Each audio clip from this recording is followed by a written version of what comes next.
Twitch, hello please. Okay, so what are we doing today? We're trying out vertical live streaming. There it is, holy shit, okay.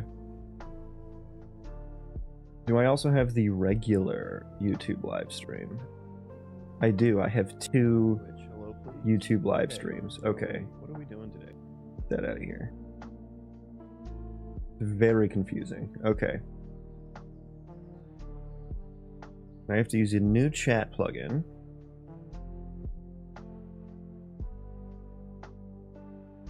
Find all these chats, so it's quite confusing. Okay. We're live though, I think. Look at this. This is the vertical live stream. Crazy. I had to do this whole thing with like moving the like display around and stuff like that, so we'll see how well that works.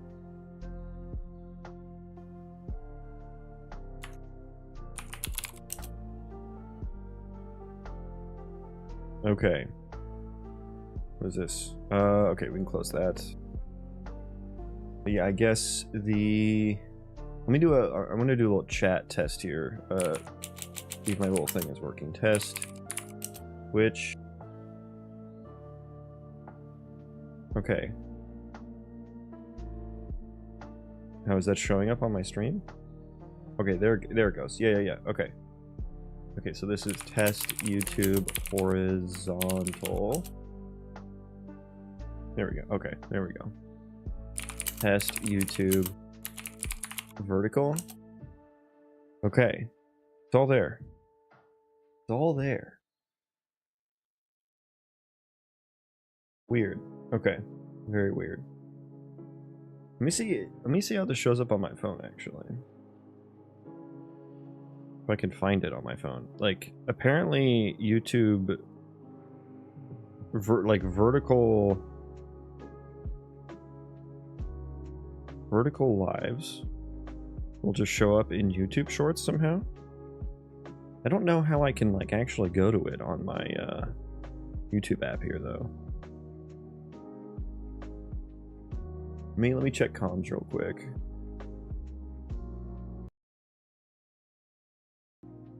Let me check comms real quick.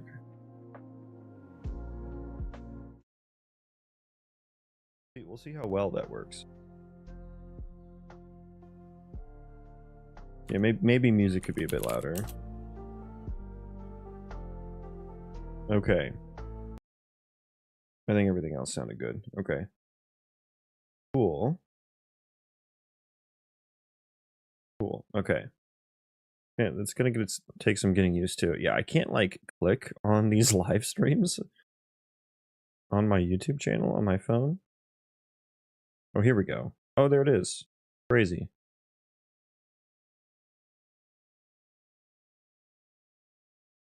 Let me look at the code window because that's what's gonna be like really, really awkward. Oh, my face is just like behind the chat. Hang on, let me check this out. Test.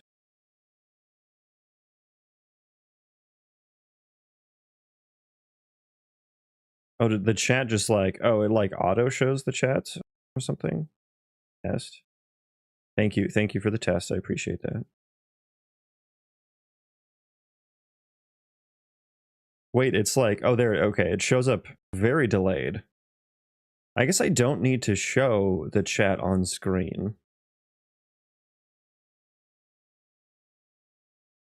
In the vertical live.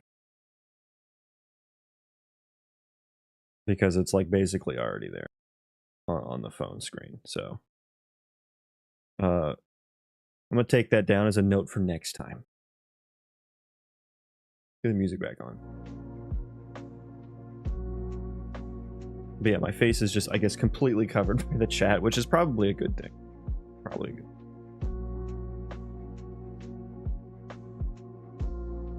Okay, let's do some game dev. We'll see how this goes. Oh my god, my OBS feed is like all different now. It's throwing me off so much. All this movement happening because of the screen.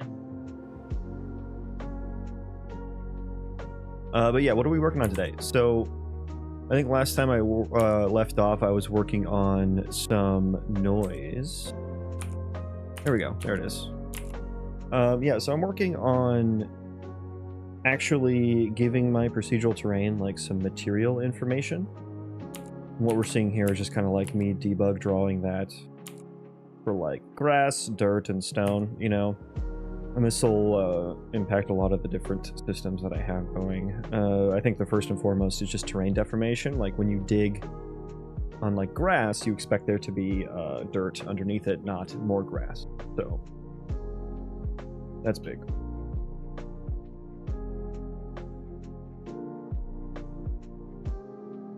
That's big. So that's one of the main reasons we're doing this. And I've got like the base noise generation kind of done here. So if I move this through the world, we can kind of see a lot of dirt up there. When we go lower, we get some stone. Yeah. And then there's the height map. So yeah, that's what we're using to visualize what we've done here.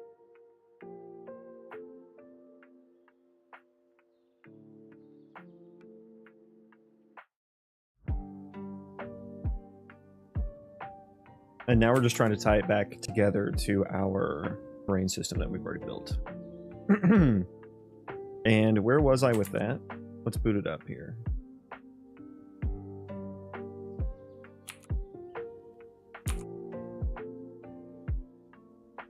Oh man, that sucks.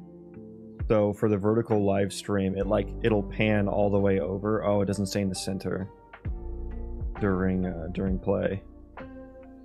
That sucks.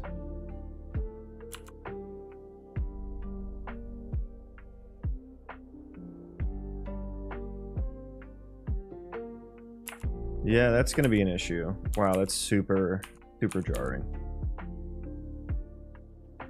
Okay. Something I will have to... I need to, like, I guess, lock the cursor to the screen or something. Because, like, here's what I'm talking about. It doesn't look very good. It's gonna have to work for now. We're just gonna have a haggard vertical stream. But these different colored points here represent the corners of the triangle that I'm standing on, and their colors are the material there. So we do have some material information. White means none though, and there shouldn't be none anywhere. So that's a problem. We do have some stone right there and some grass right there. So yeah, I see no dirt. So yeah, things are not correct here. Things are not exactly correct. I wonder if I should just like debug draw all of the points, all of the vertex colors here. That might be useful. Probably only for one chunk though. Multiple chunks would probably be quite laggy. Okay, what were we doing here? To remember what I was doing last time. Generate vertex data.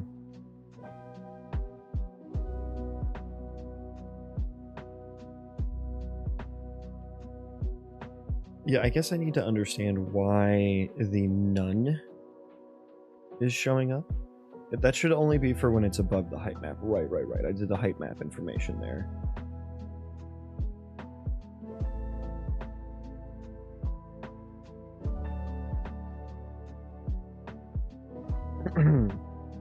So I guess maybe I'm wondering if above height map, then set it to none. Okay, let's make this let's add some tolerance to this.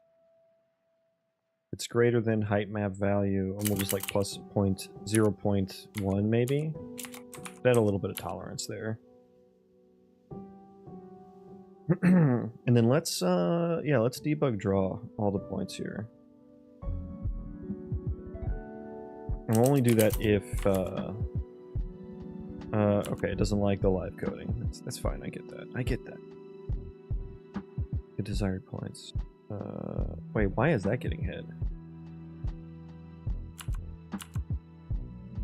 Okay, fun stuff. Okay, so if we're only gonna do this on like the center front core, just so we don't like destroy the screen with debug drawings. Give me that. Draw debug. Point.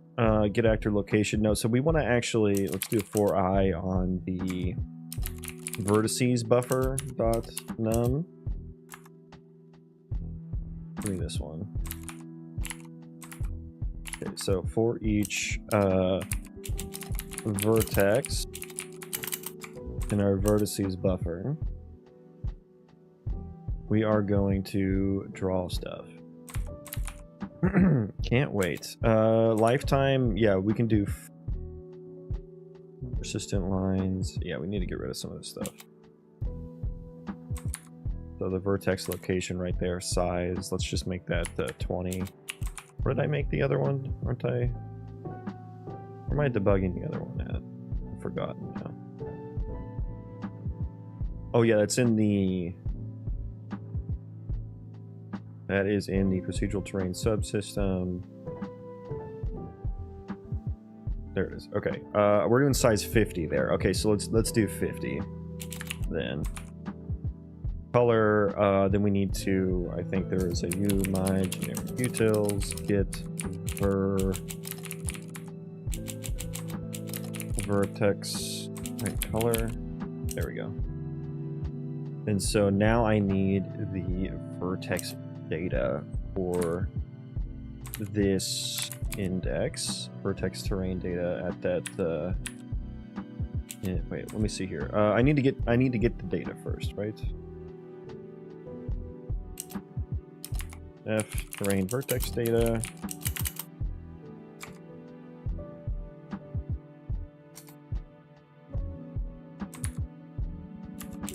Vertex data material type. Okay, there we go.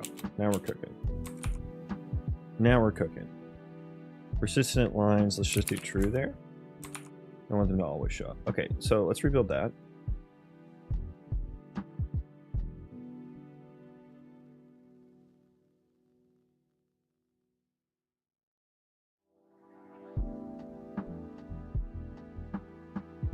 Okay, so we're building, and when that's done, we'll see if our little height map tolerance made any difference here.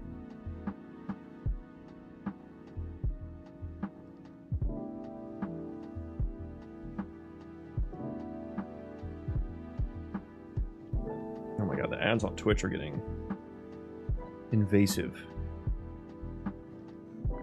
Okay, so yeah, let's go ahead and play.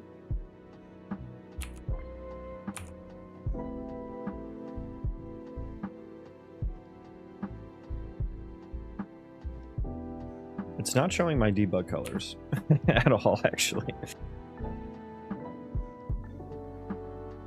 Well, that's not very helpful.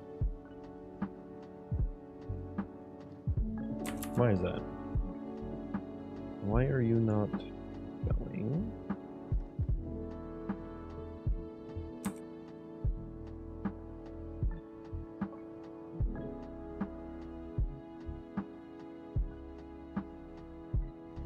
Why are you not showing that?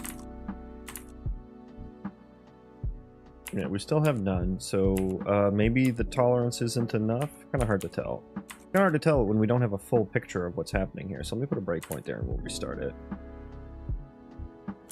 Yes, yes, yes, I understand. I understand. Please. Oh my. I really need to fix this PCG function here. It crashes all the time when I'm ending play. Thing is, like, I've tried several things, and none of them have worked. Now, I have like tried to check for validity on all the things it's complaining about, but it still fails.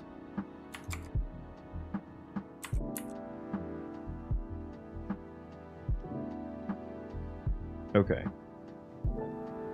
Trying that again. Did I put the breakpoint in? I did. Okay, so we're gonna do that. Quick play. Okay, we did hit it. Have we... Yeah, so we should have the vertices. There we go. vertex. Oh, right, you're not in world space. Yeah, that makes sense. Okay. Yeah, let's put that into world space.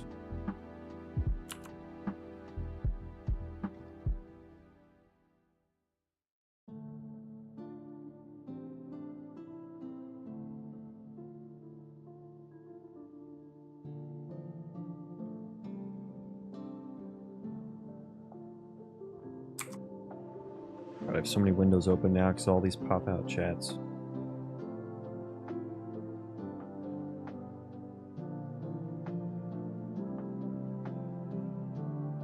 Okay. So technically, oh, yep, there they all are. I was gonna say, technically they should be down here. That gives us a little bit of an idea. Oh, that's crazy. Look at that. That's pretty cool. I guess it's mimicking the shape of the that little tube of this noodle.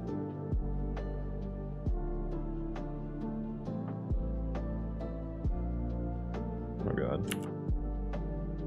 Okay, so yeah. We should be able to restart here. And then I guess it should be in world space now. There we go. There we go. Now we can see how it actually looks. There's our data. There it is. And then there's the tube. There's the tube.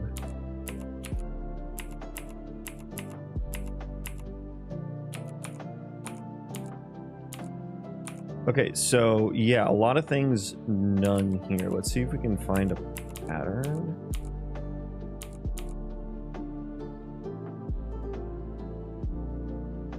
Either the dirt just isn't getting, well, we know for sure the dirt's not getting applied properly because there should be at least some dirt on the tube there.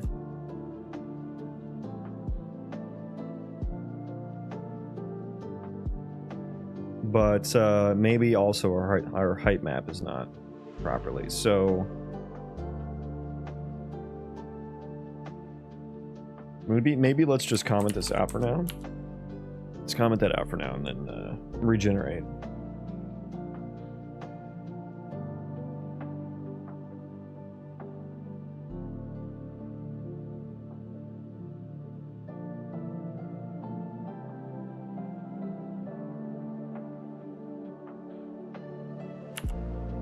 Okay, yeah, that did absolutely nothing. Okay, so it's really just a problem with the vertex data generation itself. Okay, so we know it's not an issue with the height map.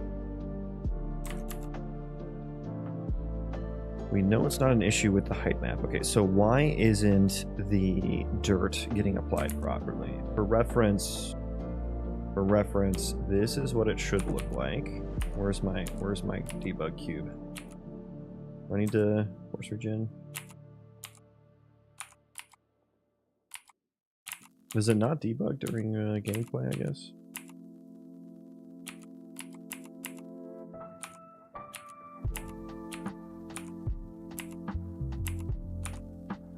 I wonder if I should create like a function to like regenerate this real quick, just to iterate on it a little bit faster.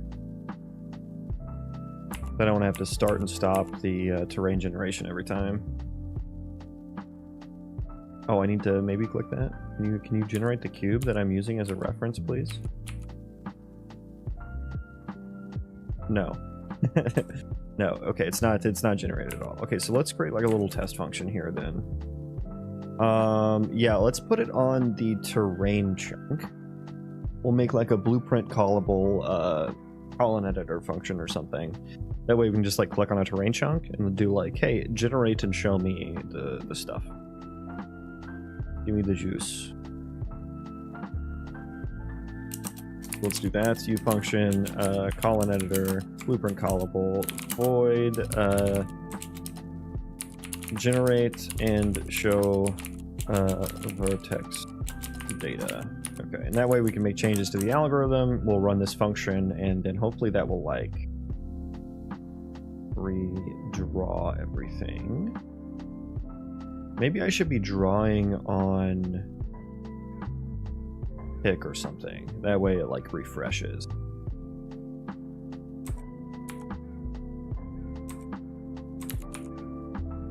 Height map. Where is my height map? There it is.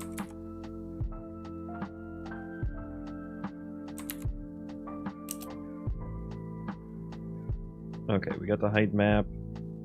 No, I just put it right back where I got it from. That's not what I intended. Oh, duh, because it's up here. I'm blind. I'm blind. Okay. Okay, so now that'll regenerate each time we click this button. And yeah, let's add a tick function here. Where should I put that? Let's just put it like right here. It's kind of a temporary thing, so I don't really care where it goes. Tick, tick, tick. There we go. Yeah, I don't know. Do I? Because then this means every single terrain chunk is going to tick. Let's just we'll just draw it for a specific amount of time.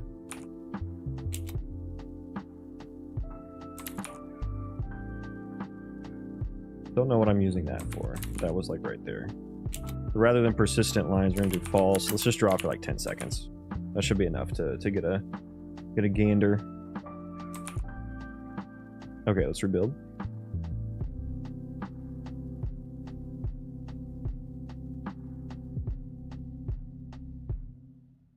And then we can see, I guess it'll be interesting to see if the noise actually lines up with each chunk. If it doesn't, that'll be a good indicator of like what's wrong. Oh boy. Like what could be wrong.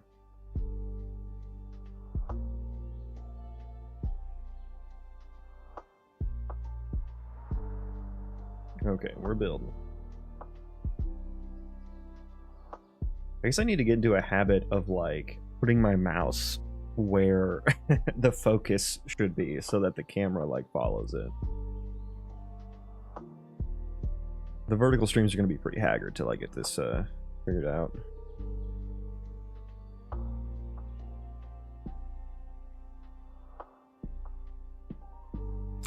Okay.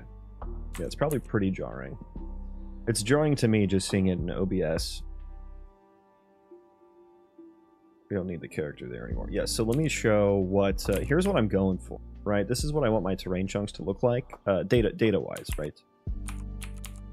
And then, like, as you go down, you can see we get into some stone and dirt. The height map is green. That's what we're going for. But with my actual terrain, it's not lining up. But we're trying to figure that out. There's the terrain.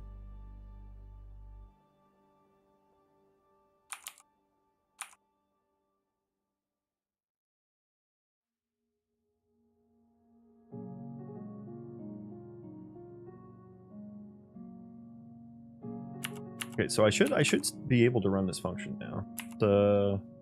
Where is it? Generate and show data. That didn't do anything. That did nothing. Okay. Why did that do nothing? Please do things. Okay. Not doing anything. Oh, I have it if chord equals 0. Okay, so let's fix that. We were only running it for terrain chunk chord 0, 0, 0. Now...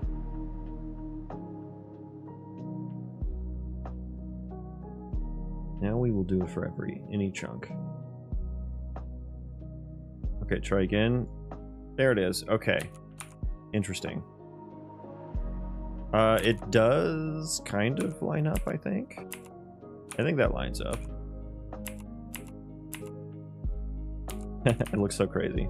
Okay, yeah, that's fine. Stop that, please. I should turn PCG off. Oh, God. Back over there. Okay.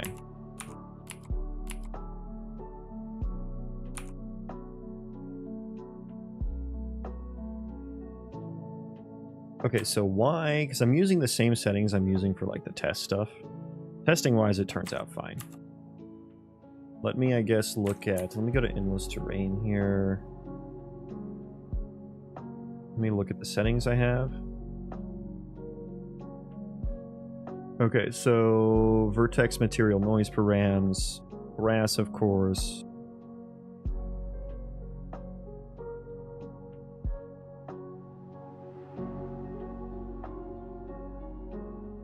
Dude, what is this UDP messaging thing? That's lagging me so bad. Hang on. I just turned this off. I don't think it actually took.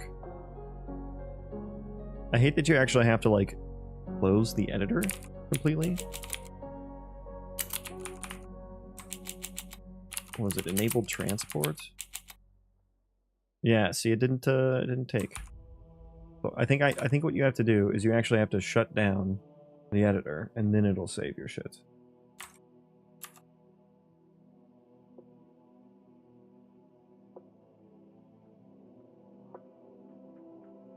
Okay, so let's rebuild that and then hopefully, because I was noticing some hitching happening there whenever it was trying to do whatever the hell that was.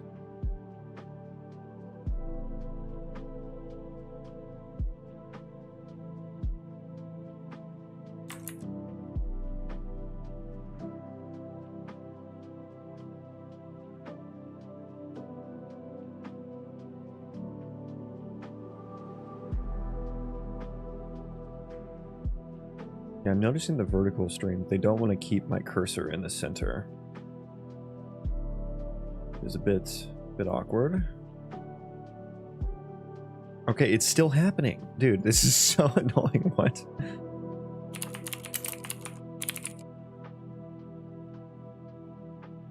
Okay, so I turn that off and these debug messages stop. File, save all, save, okay. We close properly.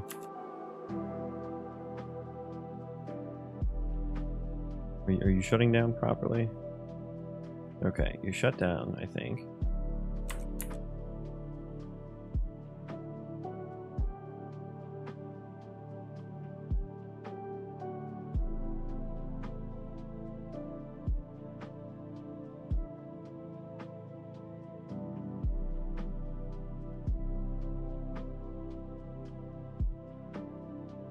Oh my god, it's still happening. That's what why doesn't this setting save?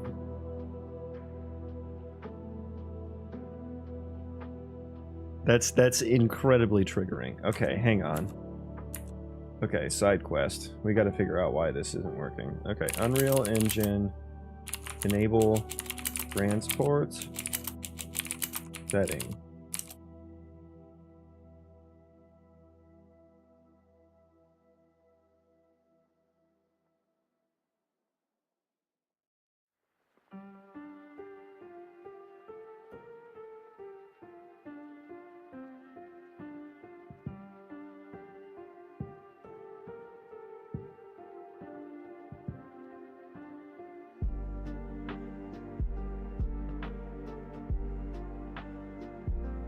Disable send usage data? Okay.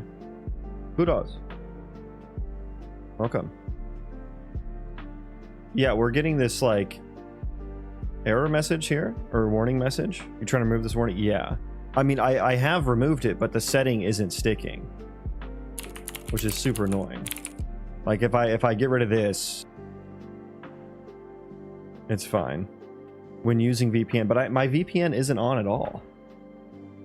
So I'm confused. This what did that just say?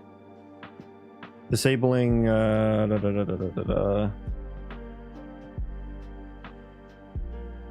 What did I just read? It was like send usage or something. Usage. Was it in editor settings maybe? It's like send usage settings or usage information. Don't send. Okay, can you stop now, please? No, you won't. Oh my god. This has never happened to me before, so I don't know why it's happening now.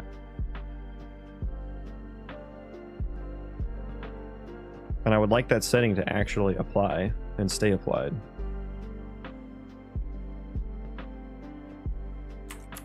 In the U project file, okay.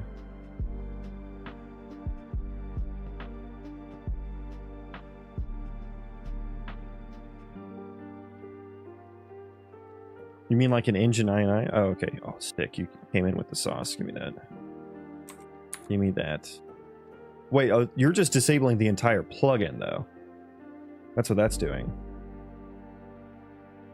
What else is the plugin used for? Because I don't know that I want to disable the entire thing.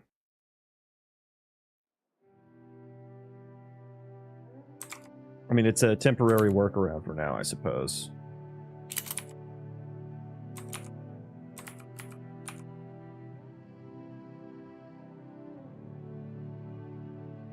Why are you mad? Search what requires it. Enable trans. I just wish that setting would stay applied.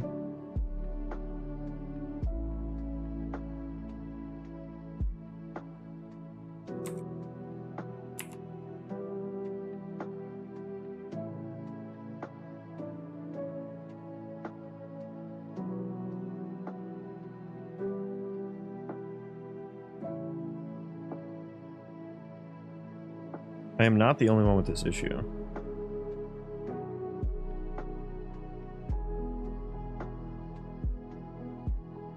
Let me see if oh my god, it just like absolutely changed my project. Let me do like the default engine. Come on, Ryder. There we go. So there's got to be like got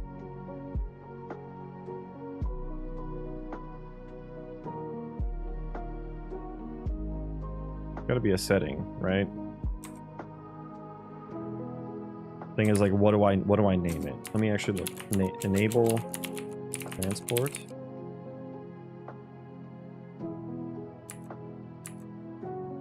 There we go. There it is. Ladies and gentlemen, we got him.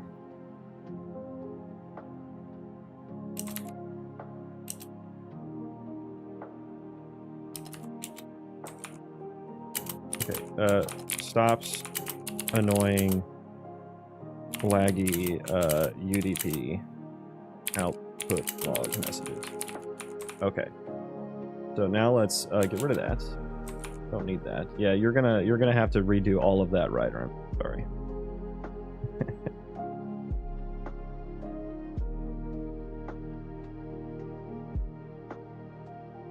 Oh dear.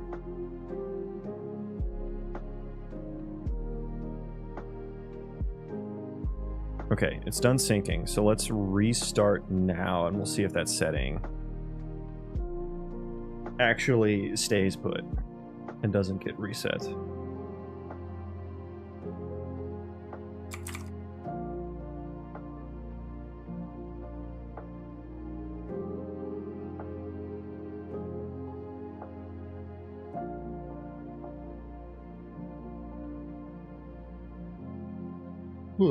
Okay.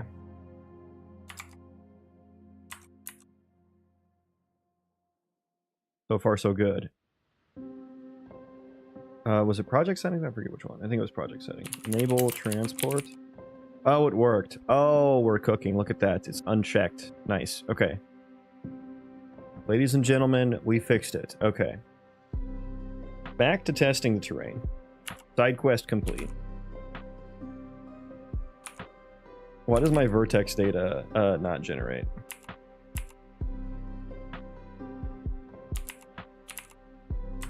Where did I change it? I put it in the default engine INI right here. There's the sauce. Default engine INI.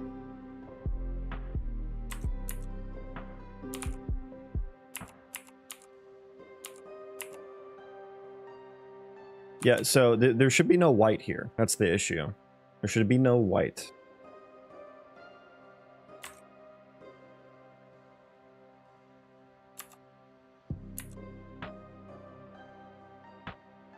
So we need to figure out why that's the case.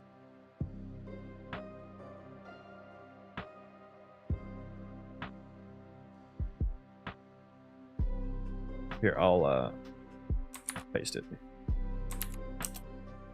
There we go.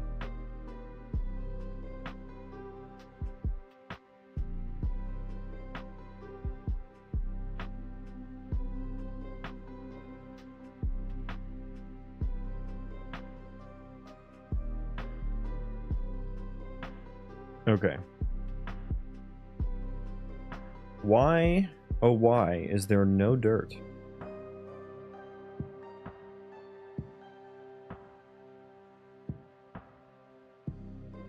Why am I not getting dirt? Let me take a look back at the endless terrain settings, just to make sure that all looked good. That's what I was doing before those logs got really annoying. Frequency looks good. AB threshold 099. 002.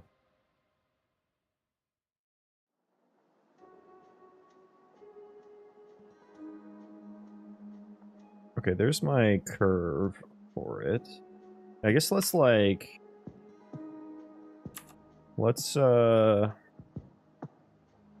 throw some breakpoints in here.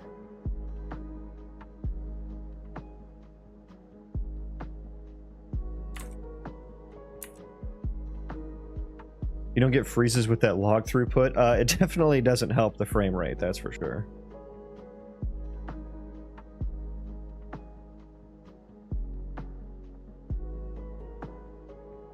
Okay, what do we got here? Show me.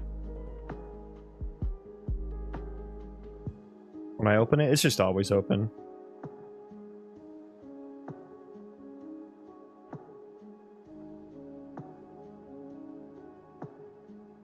Okay. Value 0.09. Okay.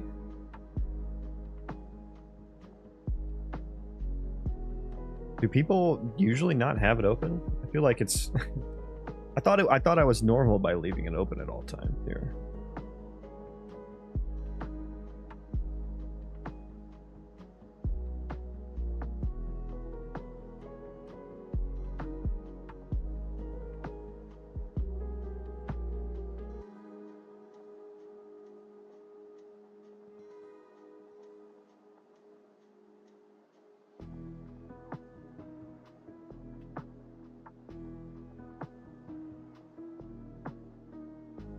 Okay, yeah, so we have the dirt and stone material, but it's always stone.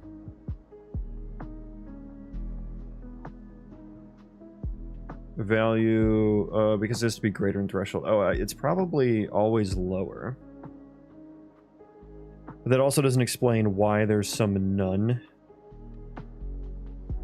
Oh, hang on. We need to comment all of that out. Okay, yeah, that's probably. I only commented. I didn't comment out the if block. That's an issue. So maybe it is the height map. Needs some tolerance on it.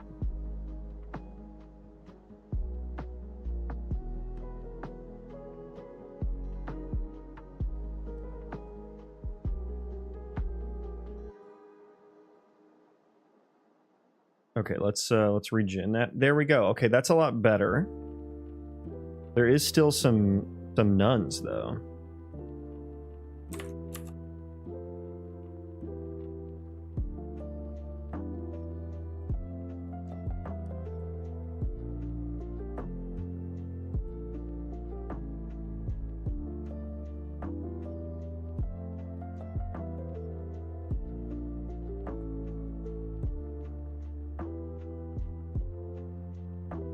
I guess that technically could happen here. Right? Because, what am I saying? If material type B is not equal to none, or there's not to, which there is. So then the grass data is always this one. But we're doing if the threshold isn't higher than do material type B. But there is no material type B. So maybe we do something like this. Oh no, we're setting material type A to material type A. What am I doing here?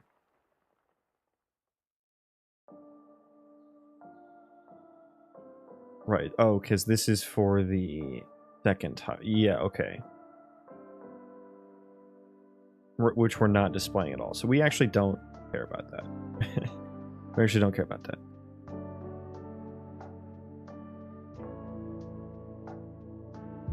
That's okay. That makes sense as to why that's happening now, though.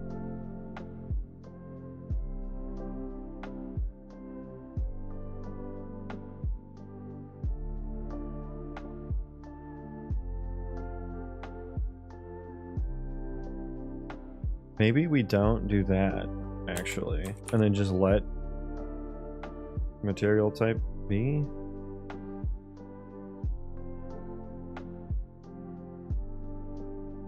If we'll go if highest param dot material type be equal to EMT none or that. There we go.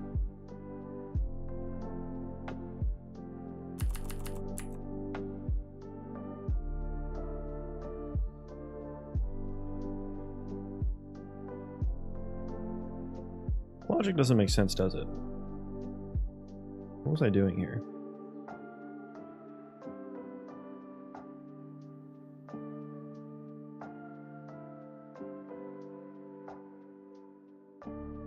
Yeah, let's just rethink this. Okay, so what's happening here is like I have these like these noise params, and they just represent different just different 3D noises. And then what I do is I take a curve. It looks like this for each set of noise params, and then I just go through the vertices, and depending on the world height, this is like a height bias curve is what this represents. And then I start applying that bias against the noise data to kind of like, you know, magnify it or whatever the opposite of magnify is. And then I pick the material that's on the noise setting. So that's kind of what's happening here.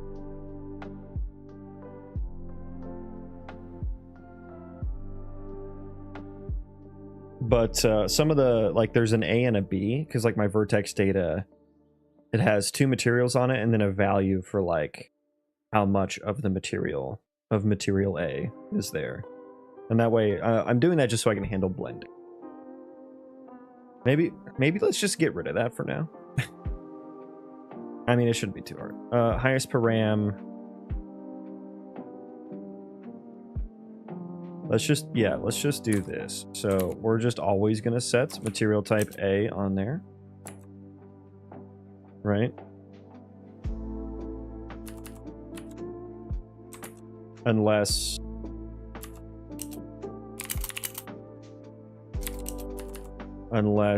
this is the case, and I think I need to flip. Unless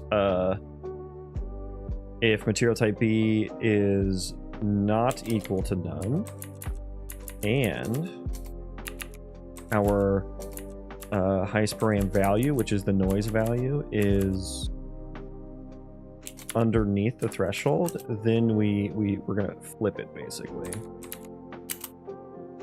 There we go. Okay. And so that handles the highest, because I'm picking like the two highest noise param values. So that handles picking the highest one. And then now I need to handle the second highest one. So if it is a valid index, else vert material B equals yeah, we need to do this part. Okay.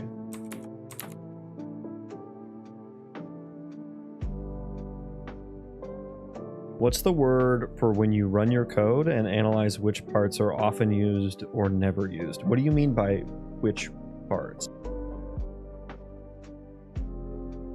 Yeah, I'm not, the word you're looking for is not coming to my mind by any means. I'm not sure.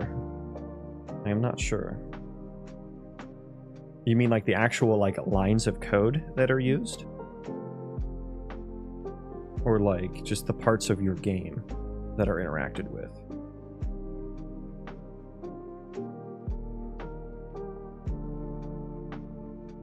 The blocks of code. I don't know. I haven't done that kind of test ever, actually.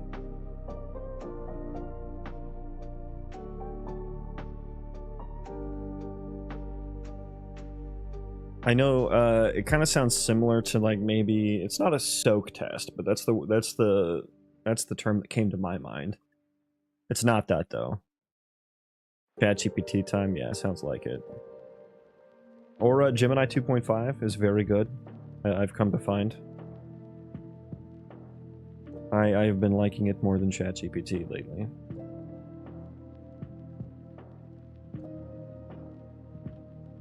Okay, so if we have a valid second highest param, second highest, it should just be this, right? Well, we're gonna move that up there, and then we'll say if second highest dot value. Code coverage? That's a unit testing term, though. I don't know that ChatGPT is right about that one. Whenever I have used that term or heard it used, it's always about which lines of code are covered by tests. Unit tests.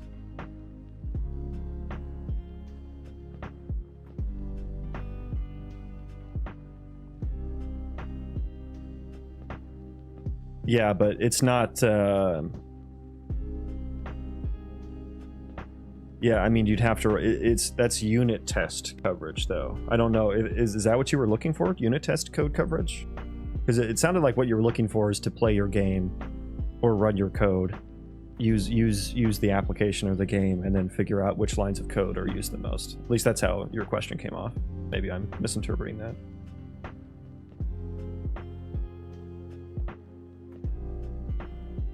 Okay, so if second highest value is less than 0.5, then we need to flip this. And then I think we're good there.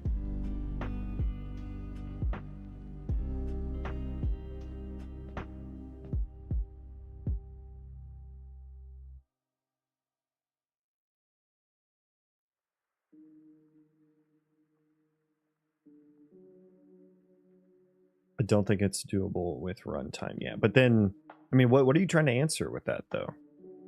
Are you trying to figure out what lines of your code aren't tested? Because that's what code coverage, the code coverage metric is used for, is that you figure out which lines of code aren't tested so that you can write unit tests for them. Is that what you're looking for?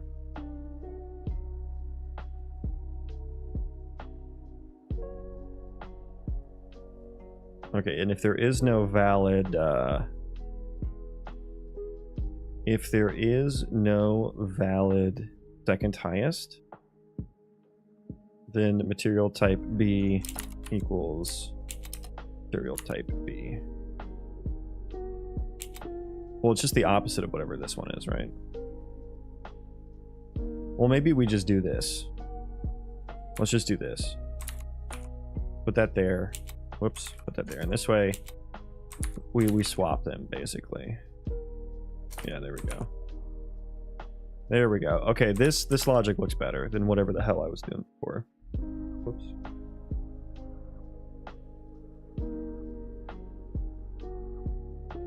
Which, who the hell is writing unit tests for free time code? There we go. No white. That is what I'm looking for.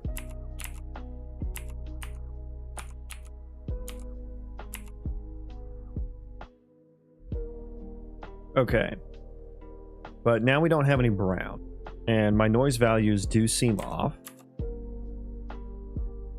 Let me just put a breakpoint there. Yeah, I think maybe the position arrays that I'm using aren't. Okay, it's all stone and none, which is not supposed to be the case with the code I've written.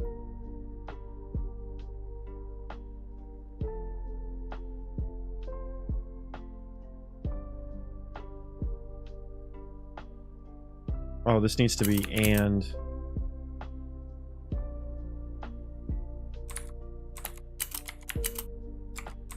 not equal to none.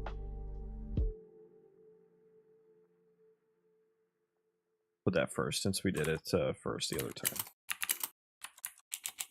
Okay, we're ironing it out. We're ironing it out.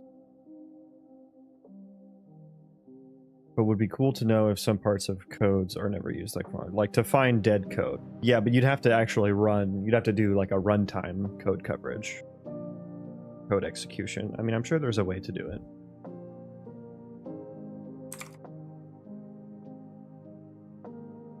Did I run live coding?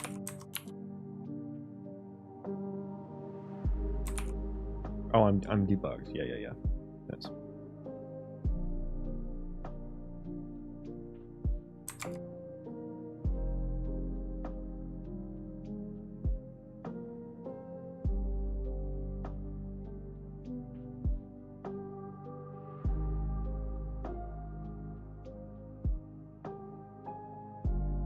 let's look at our vertex data now. Okay, so now we have terrain material B there properly. Look at some more of these values because they're all stone. It is all, well, A is always stone. B is always grass, but the alpha is different.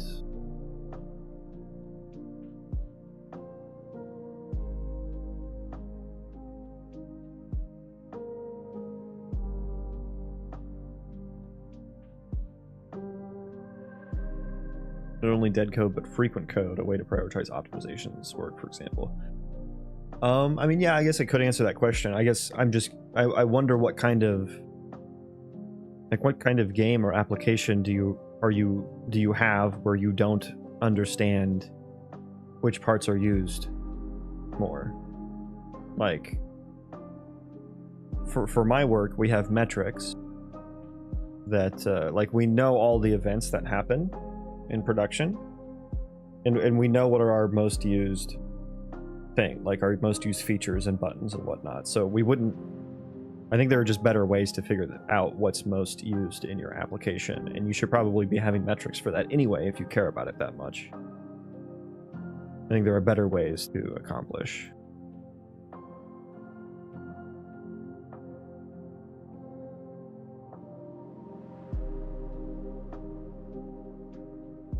Okay, yeah, so this is always the same, which was not the intention of the code that I wrote.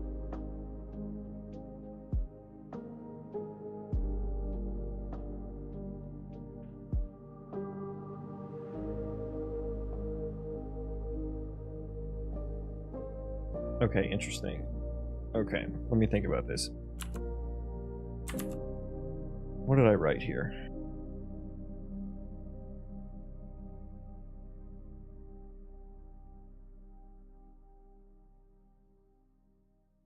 Oh, you saw my, like, empty if block here?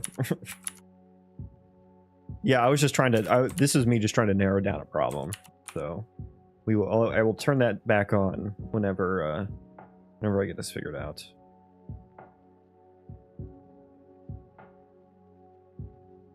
Terrain material type B, not equal to none, and the noise value... Noise value is less than the AB threshold, then we flip A equals highest param B, B equals highest param A. That makes sense. If we have a second highest, we should put that in B. Material type A into B. And if the second highest has a material type B, and oh, I guess I need to check this threshold too, don't I? Right here. Not that that makes a difference. AB threshold, there we go. Not that that should make a difference. It shouldn't, I don't think. And this is less. Use B instead. And then we just let the value, we go highest param value as the alpha here.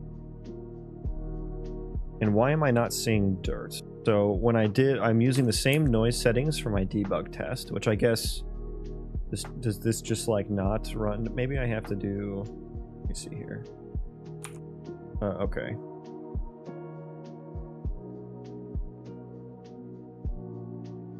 Debug. Generate. I would like my debug cube, please.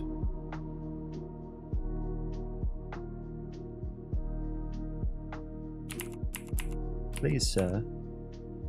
I would like to draw the debug view. It's like, is it like called or something? It's not running. Oh, come on. This works in editor. That's so annoying. Okay, so I guess we're not going to be able to look at that while the game is running.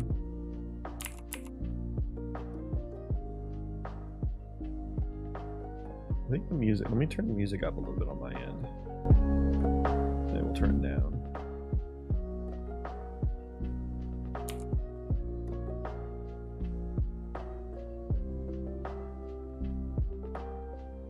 Yeah, so there should be dirt. So let me look at some of these values here. Okay, vertex data.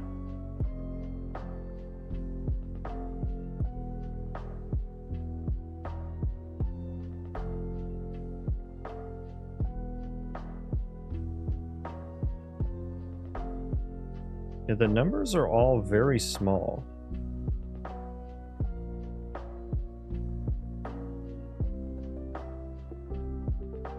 Let's change the threshold on the... Can I change that runtime? Hopefully, yeah. Okay, cool. Let's change the threshold here to 0.5.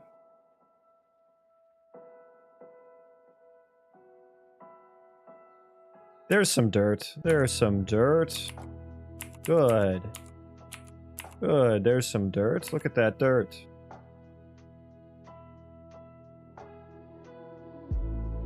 Look at it.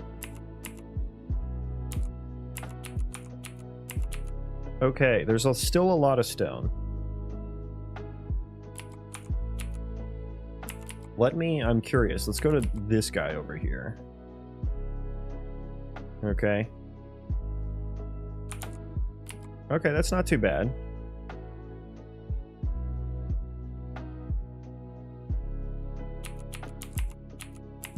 Okay. We correctly got... Let me look at... this one's going to be interesting here. Now, I have stubbed out some slope filter. Oh, there's a lot of stone. That's not what I want. Not what I want. I have stubbed out some slope bias things as well, so that I can recreate this effect that I have here already. Because, like, what I'm displaying on the terrain chunks is... It's just like a landscape auto material based off of the world height. But I'm going to pass in this vertex data to it.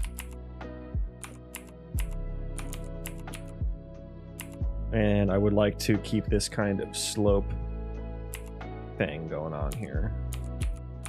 But I need the terrain data to reflect that. Okay, those don't match up at all. That is not correct.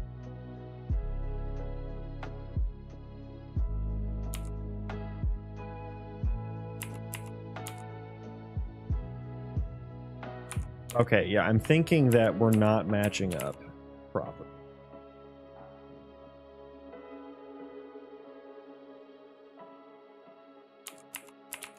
Hard to tell.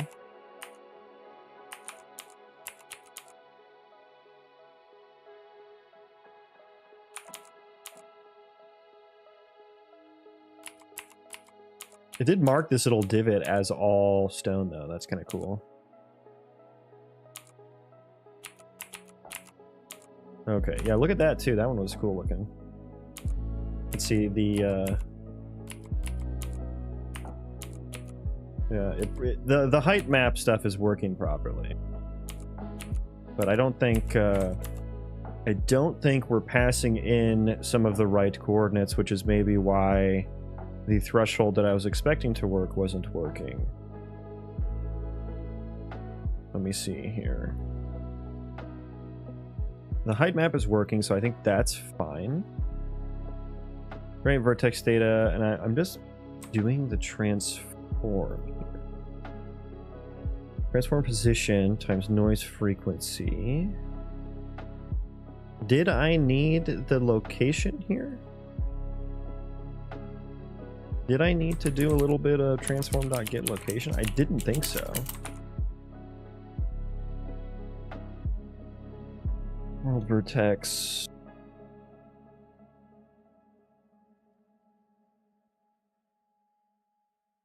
And then I guess that would mean that I would need to... Oh no, we didn't do that anymore. Okay. Right here, though, potentially. Would need to be the same. Okay, let's try that. Let's see how this looks.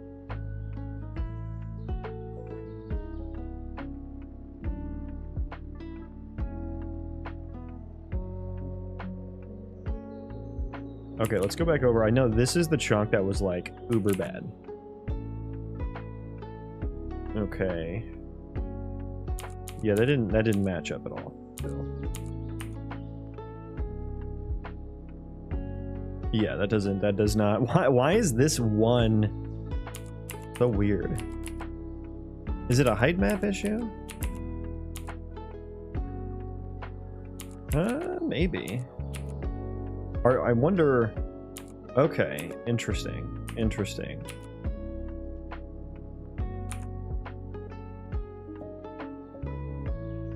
It's like all the ones with the mountain in them are like super weird. That one seems fine.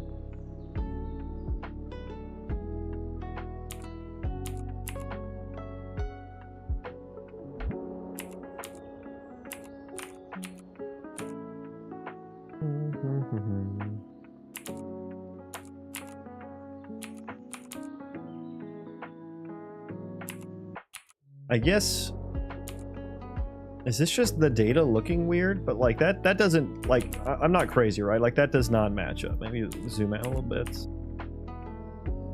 Right? I mean, this one was the most egregious, it seems. Yeah, that does not, that doesn't match up at all. At all. That one kind of does. Those two match up together.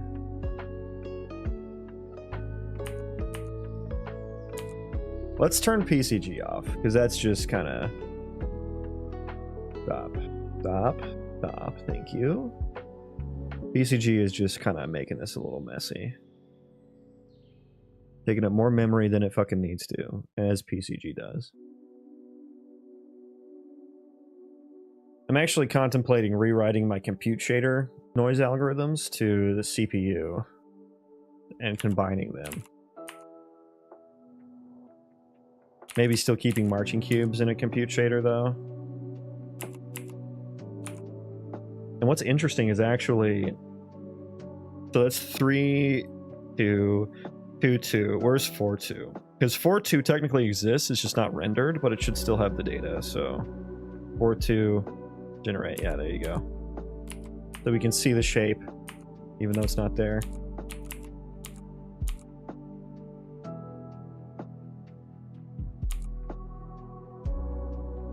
You can't debug the noise ignoring the altitude. I could. Oh, there's a ton of... And hang on. Is that what was happening? Uh-oh. Hang on. Oh, why is that white? Oh, we didn't have it generated. Okay, that's... I'm dumb.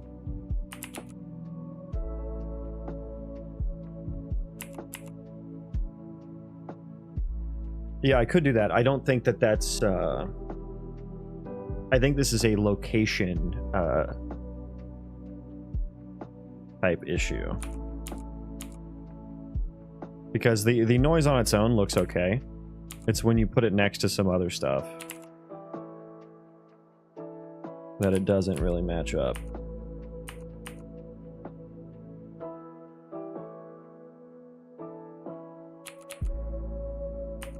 Specifically just those two.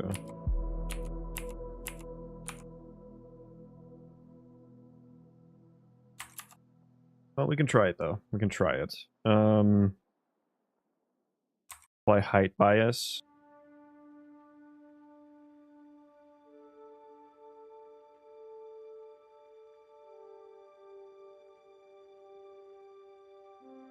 So I guess instead of... Yeah, I guess we just comment that out. I guess we just comment that out.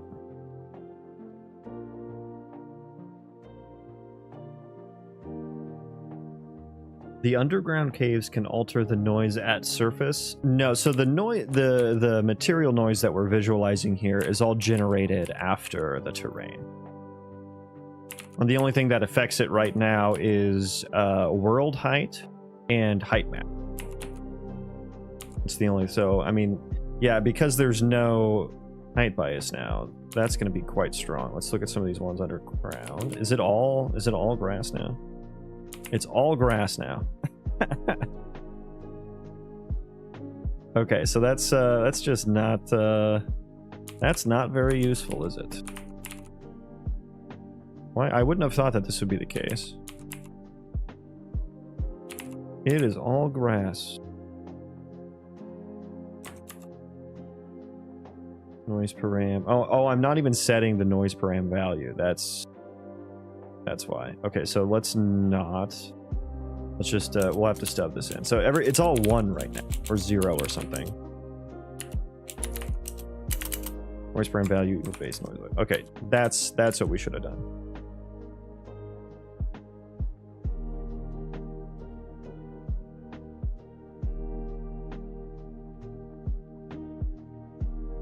Okay. There we go. That's a looking better. That seems fine.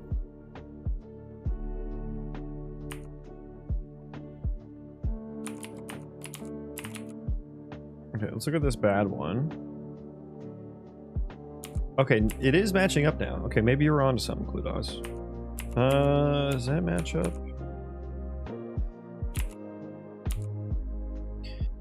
Okay, so if that's the case, why is it on a per chunk basis? That doesn't make sense.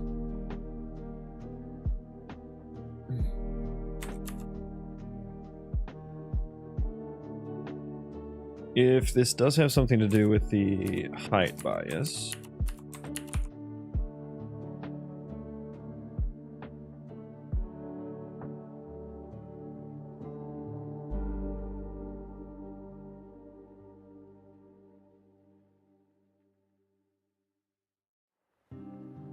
we have a height curve. If it's relative to height map, we have the height map value. There's no way I'm getting, there's zero chance I'm passing in the wrong height map to the chunk, because I'm doing the same thing for every single chunk. If we have a float curve that is relative to the height map, we pass it the difference in world space. Otherwise, we just pass it the Z location in world space.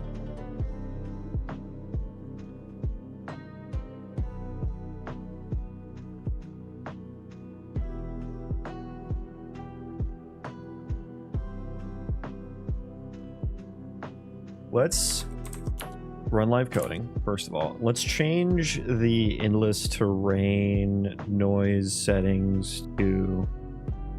we'll change it to additive, which is going to be weird. It's going to be weird.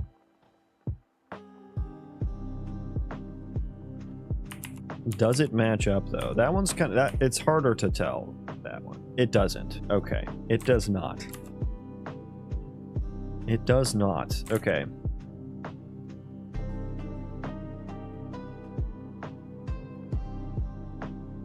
Change that back to apply as multiplier. Okay. Let me recheck what these look like here. It's specifically, it has something to do with the fact, I think, that this has a mountain in it. Either that or it's just a coincidence that it's happening on two. Let's go over here. Go over here. What does this guy look like? Okay. Okay. That doesn't seem to match up, does it?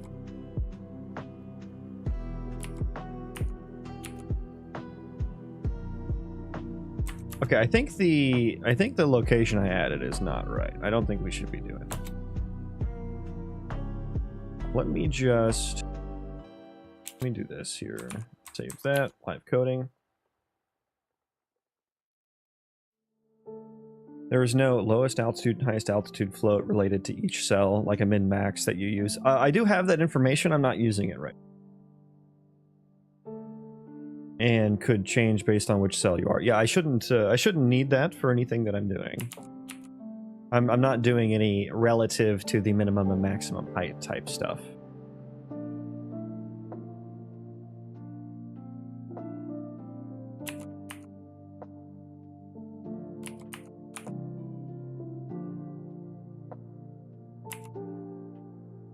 Yeah, the noise is just not being generated uniformly.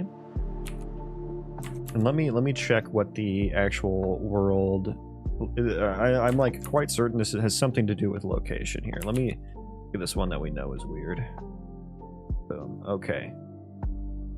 Okay, what is our world vertex here? And this should be for terrain chunk 24K, 24K. So that's terrain chunk 2, if I'm not mistaken. Yes. Okay, so the transform I'm passing in is correct.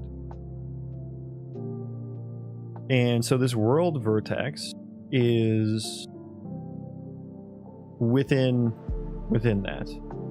The Z is negative 6,000. That would be the lower bound. Yeah, that is correct. What is it? The frequency? No shot. Okay, let's run it again.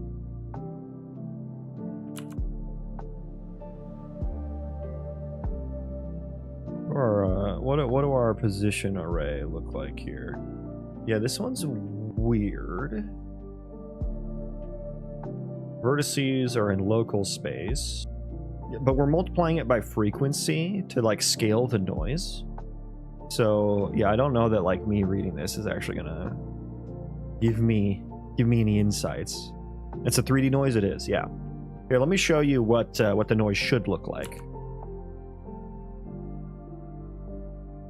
Let me show you what the noise should look like here. Boom, boom, boom, boom, boom, boom. Okay, come on now. Why are you no show?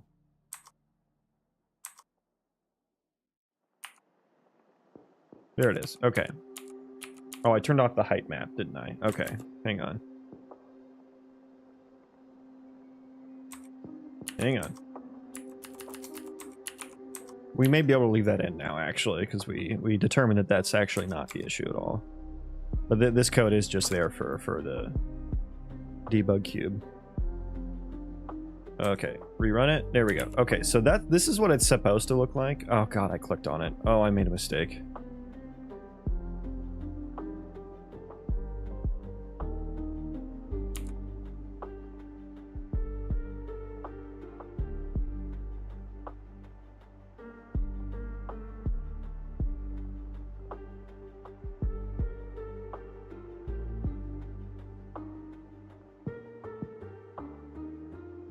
Okay.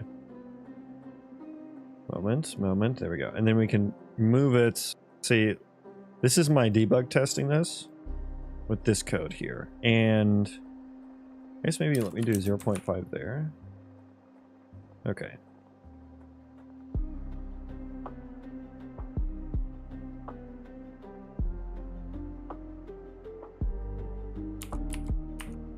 The noise is weird now, though. There should be, yeah, there should be no...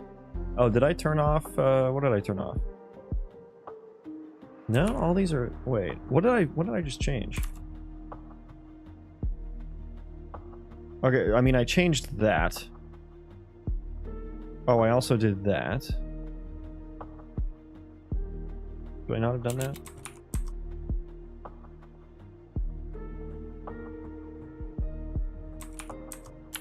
I don't think I'm passing in the world height map, am I, to that one? It's dumb because like I'm generating data from 2 different ways here, so it's not exactly a one-to-one. Not exactly a one-to-one.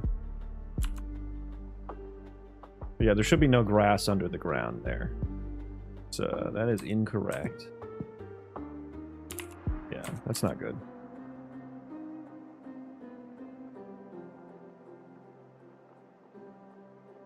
Generate test height map. Multiplier.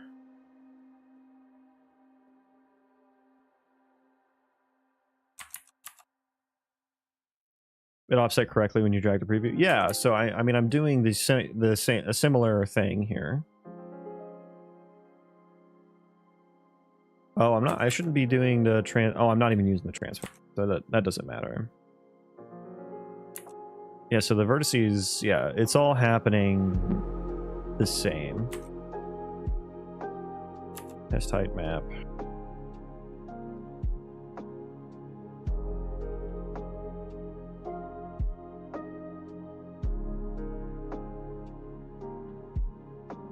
That's weird. Why is the grass... The grass isn't supposed to be underground at all.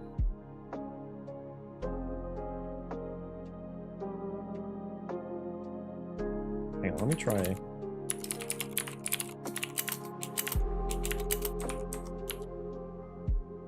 Try this.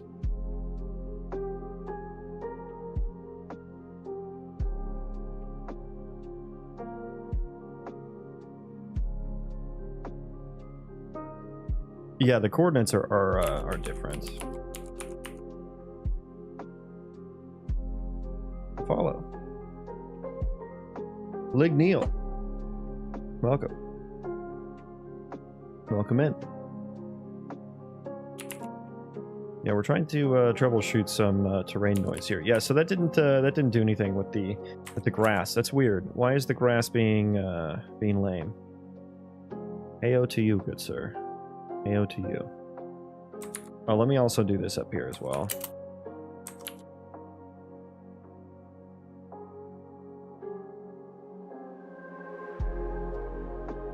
It's just weird that like a lot of the chunks look like they did match up properly, and then there was just like a couple that were like bad.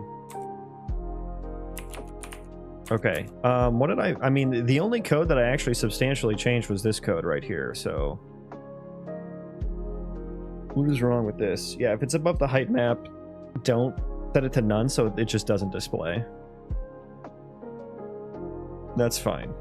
That does seem to be working correctly, both debug and in gameplay, because you can see it's not drawing the full cube, so we know that's working. Nice param.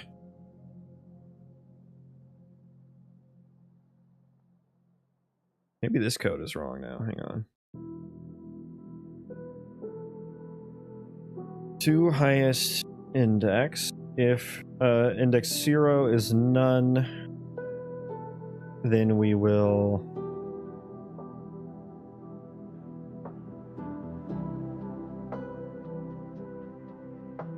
that's a no op, and then we set it equal to the current noise params index. Noise param value, if that's greater than the current highest value, then yeah, that's when this will be actually doing something. Pop that one backwards and then set that seems fine. Otherwise, if we have a valid 2 highest index, oh no, that shouldn't be happening. Should be actually opposite. That, or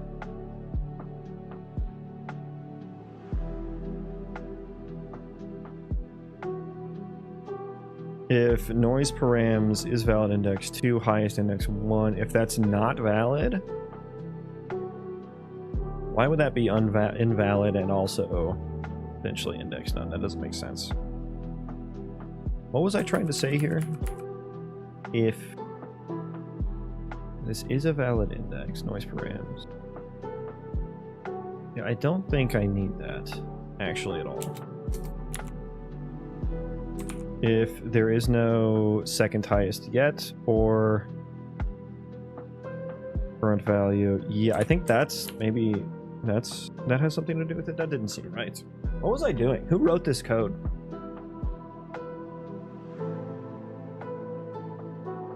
You do use a max value. No. Okay, now we got some stone showing through. Not me. Are you sure? No, it was me. It was past me, who's like just the worst fucking person. What's inside here? It's all green.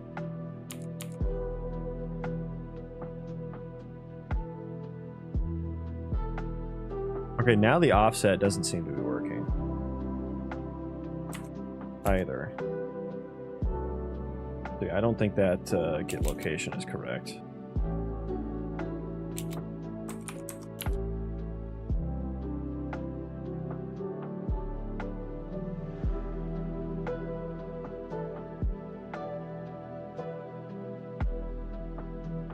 Okay. Oh my god, I hate how laggy. I hate how laggy PCG is. Just let me move the thing, please. Like, what are you, PCG, what are you doing right now? What are you doing such that I have 8 frames?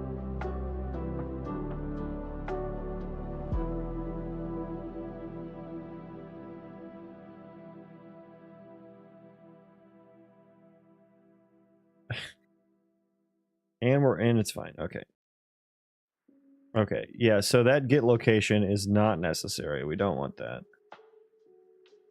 The green is still not supposed to be there.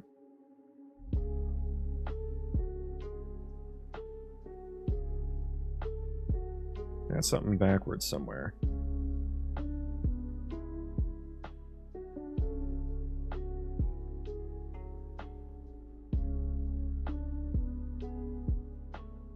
What was the comment I wrote for this? I didn't write one. Okay, cool. Stick.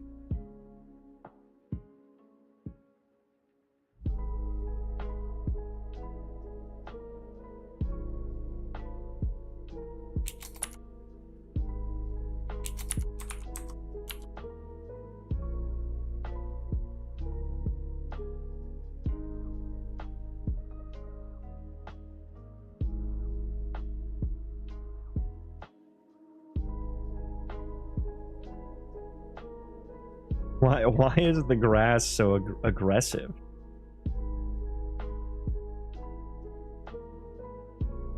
My settings apply as multiplier. It is relative to height map. We have the right bias curve in there. Deal type A. Let me read back through this logic. And this is where this is what I changed. Okay, so after we've finished getting the 2 highest indices, the highest param, highest noise param, we're gonna take that, put A to A, put B to B. If B is not equal to none, then potentially we need to flip it, because then highest param value would be less than could be less than the threshold here, in which case we would flip them. Maybe this B, maybe the whole B stuff is throwing me off. Let's just ignore that. Anything related to material type B, yeah, so we're just gonna, we don't do anything anymore. We don't do anything, really. Just show me the highest thing.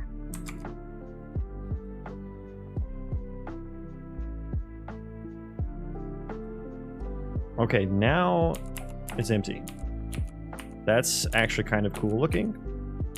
The grass is where I want it. But things are not displaying still.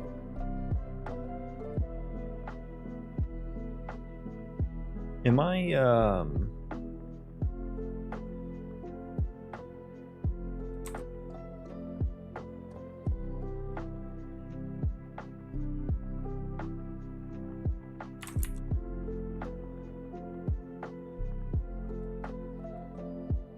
threshold. That might be the issue right there, actually.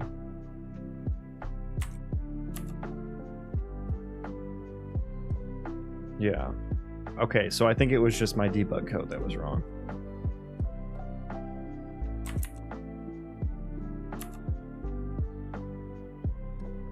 Okay, so let's go back. And we're just gonna do that.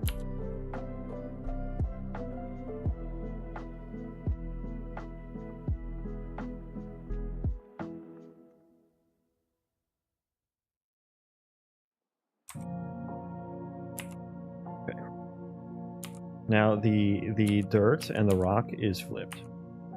So I have my threshold signs flipped. Okay, so what am I wanting threshold to represent here? AB threshold. If it's 1, if it's higher, it should be A. That's what I want that to mean. If the closer it is to 1, because it's the threshold and the value are how much of material A is in this single point. And so if we're under, we flip it.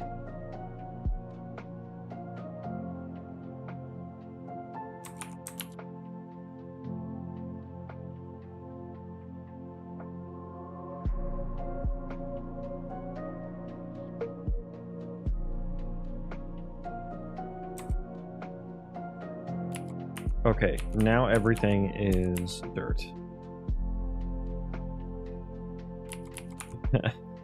It's all dirt. Okay.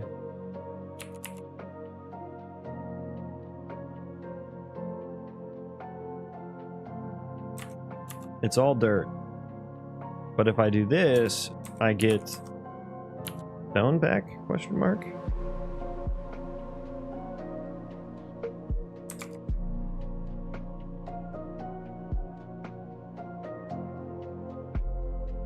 Yes, but then the grass is kind of overtaking it. Okay, so I think I understand a little bit now what's happening. That is just a problem with the representation of the debug data, which I should fix so it doesn't throw me off again. And it is thanks to that threshold. When this happens, we need to flip the alpha. That's what we need to do.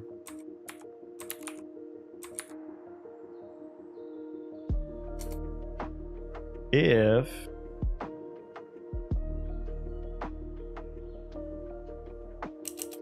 I'll say if vert data dot alpha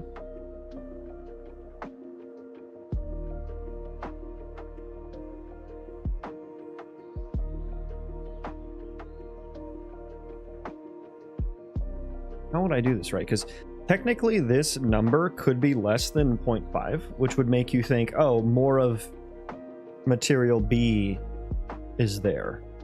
But that's not the case, because then the material B value is actually lower than that one. If that's the case,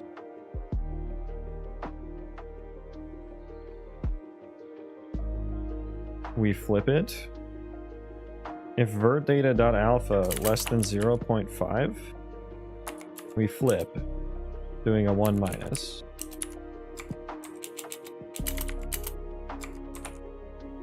I mean, that can just be here. That's regardless, and that's what I was doing. That's exactly what I was fucking doing down here. That I commented out a long time ago. Okay. Yeah, and we don't put that back down where it was supposed to go. Cancel. Rerun this. Okay.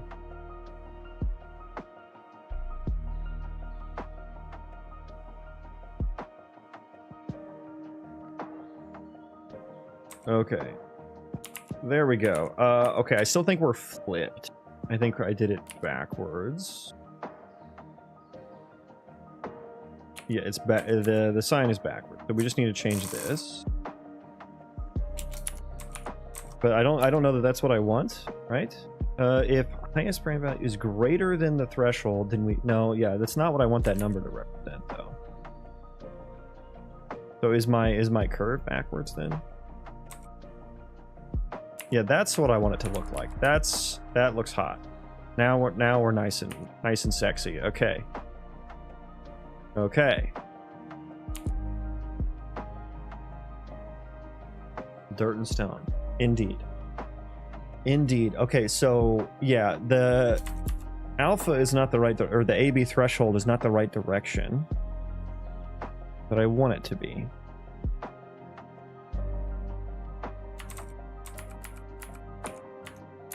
I think my dirt bias curve is backwards.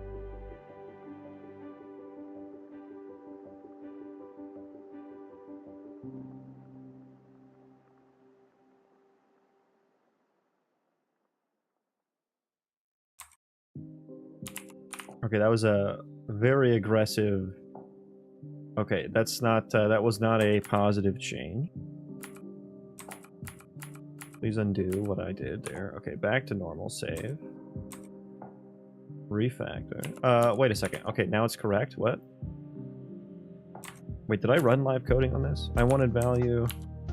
Did I get the updates there?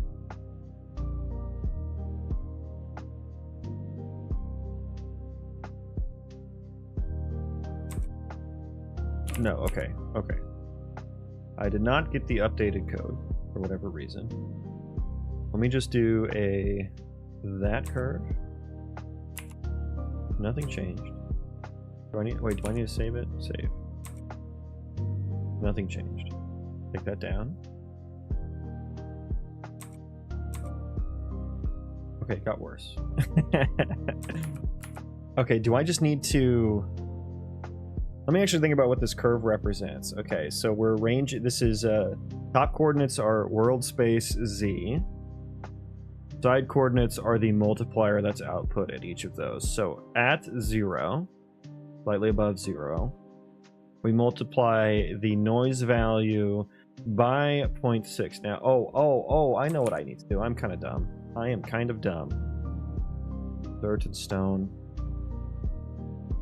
No, because I want dirt to be first. So if we're higher than the threshold, we should be A. If we're lower than the threshold, we should be B. Yeah, yeah.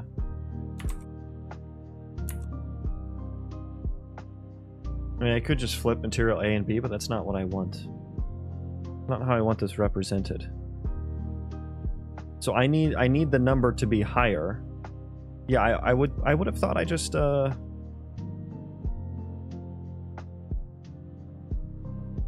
flip this.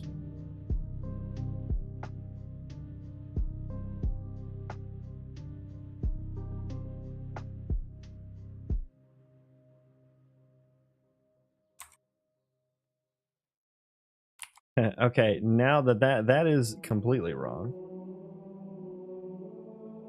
I don't want 0 there. Move you up. Now we're just all stone. What the frick? What the frick?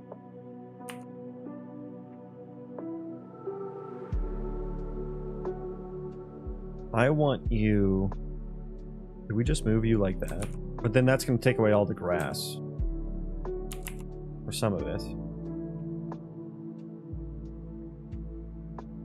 Master Chef, indeed. Just like take you down like that. Okay, I'm getting more dirt to show up, but I want like... My ideal world would be there's no grass on top of stone.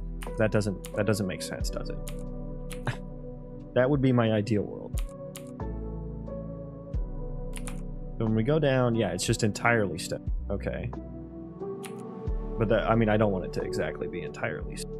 I want there to still be a little bit of dirt, so let's move that. Move you up like 0.4.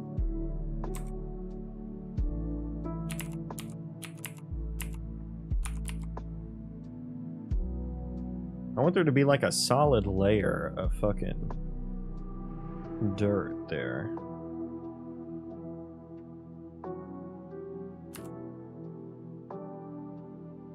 Just like crank that up. Crank that soldier boy. Okay, that's better, but now it's like poking through the grass too much. I want a little bit to poke through the grass.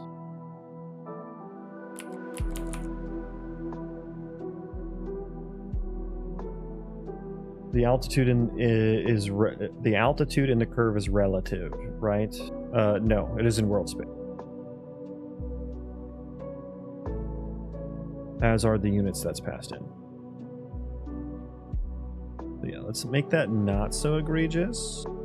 Maybe take you like that. Oh, maybe like a little curve like that. Looking better. Now when we go down, I don't want entirely rock.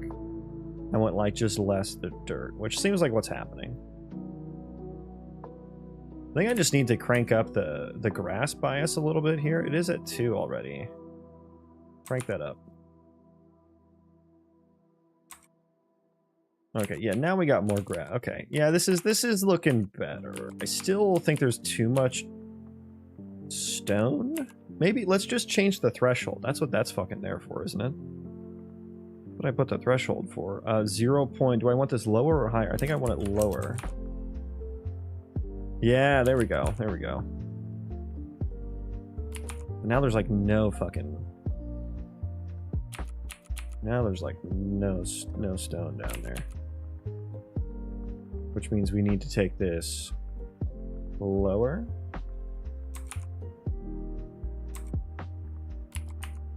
Okay, that's close, although that's just too low now.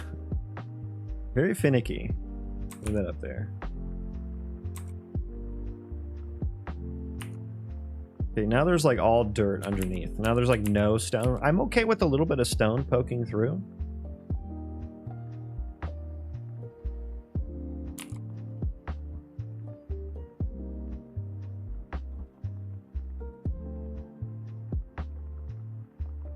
How do you get 3 values out of material A and B? What switch from AB being grass dirt to AB being stone dirt? Oh, never mind. Yeah, so I have multiple sets here.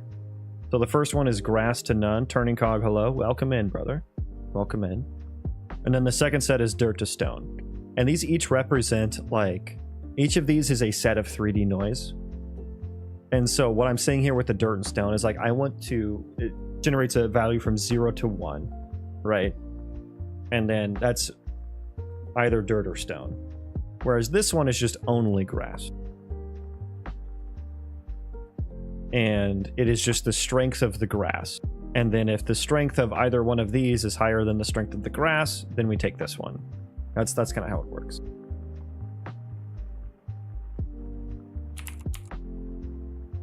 And then we, you know, do all the height biasing and stuff like that. Okay, let's take this down a bit. Boop, boop, boop.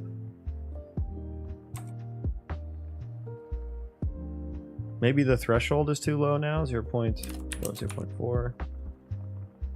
There we go. Maybe I want a little bit less than that.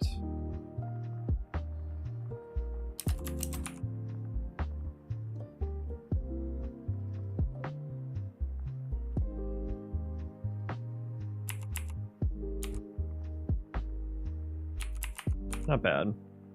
I would like it if, like, instead of something like this happening, like, I don't want grass growing on top of stone, because that doesn't fucking make sense, right? I would rather it just kind of poke through in the middle here, which is what I was trying to do with the AB thing. Maybe there are some other areas that happens with.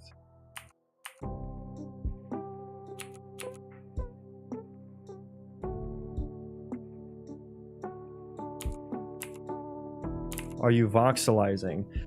I am verticizing.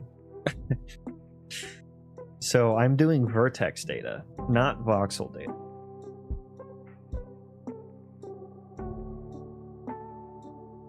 If you don't want grass on rock, you can't clamp the alpha of the first noise if rocks.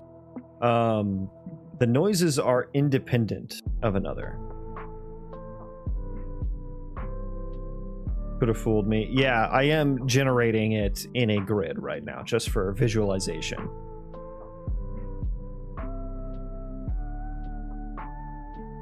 Let's go ahead and just, like, copy these settings over that we have. Start rolling with it. We already have the biases set up, so I just need basically just the threshold, 0.3. And we'll show you what the actual vertex data looks like. So the reason I'm avoiding voxel data is because I just don't need it all. Right? I don't need every single point figured out, and I don't want to be restricted to the resolution of voxelized data. So I'm just doing it for the vertices that are rendered, or generated rather. Okay, so let's clear this and play. We'll see if that maybe our issue isn't solved here, but maybe we got the noise ironed out a little bit more.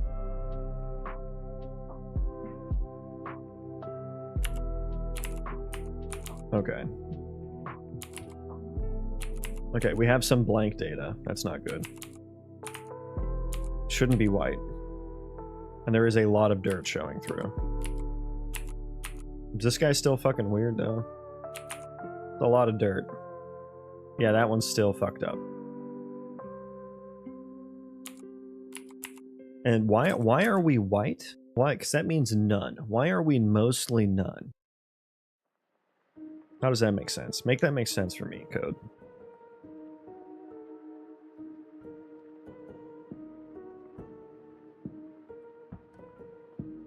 Is it this? Let me turn that off. It might be that. Maybe we do need some tolerance on the height map. I thought we were good there.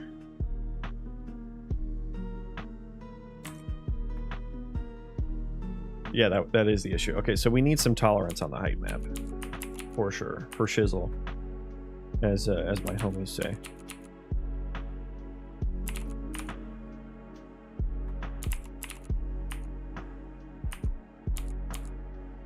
I mean, the noise is super... Maybe I should change the frequency a bit.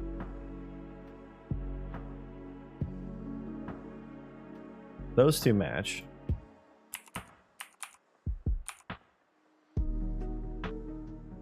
These ones, like, definitely don't. Wait a second. Okay, so they over...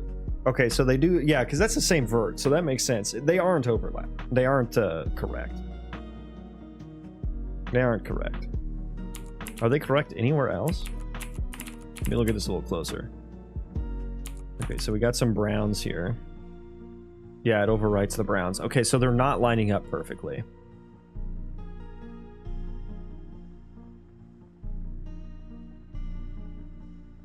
They are not lining up perfectly.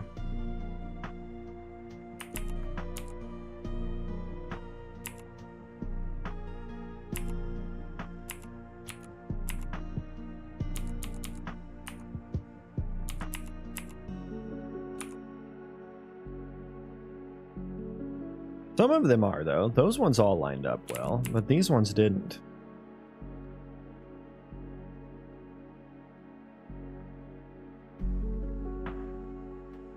See, those two are brown, and then I'm going to click on this guy, generate that. Now they're green. Same with those ones.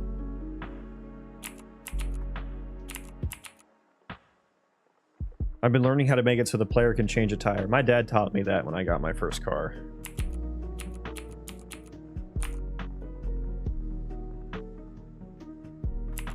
That looks pretty good. I like how this looks.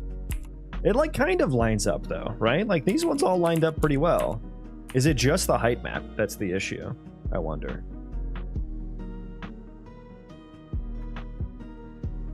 Yeah, it may be just the height map verts that are the issue. Okay, let's I want to turn this back on. Do things line up like this? Do these ones all line up now?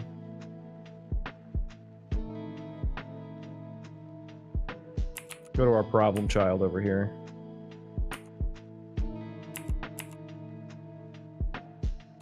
No, they still don't line up, really.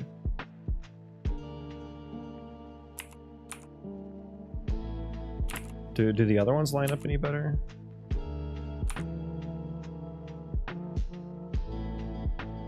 Maybe? No, they don't. They don't. What is happening here?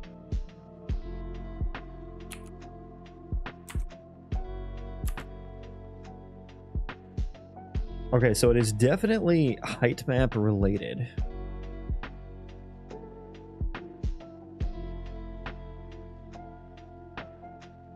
Is this just like some floating point inaccuracy here? Should I not be doing the transform? Should I just be doing the vert math? So I happen to know what it is. Let's see here. Apply height bias. Vertices times 240 times... Wait, it might just be times 50. Yeah, it's just times 50. I think. Then playing Drive Beyond Horizon when similar features so the player can stance their car with bigger wheels. Oh, lifted cars? Hell yeah. I'm not familiar with the game you mentioned. Okay, yeah, that's still... Is it like fucking backwards?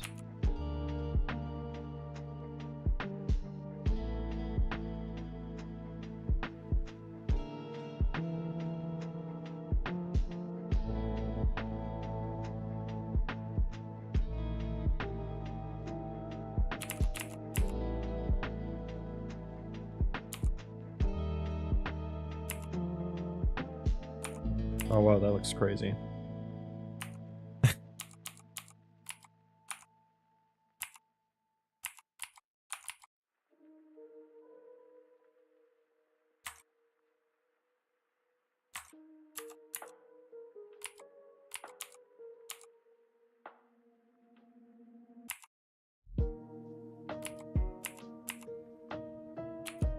Weird. Why is everything underground?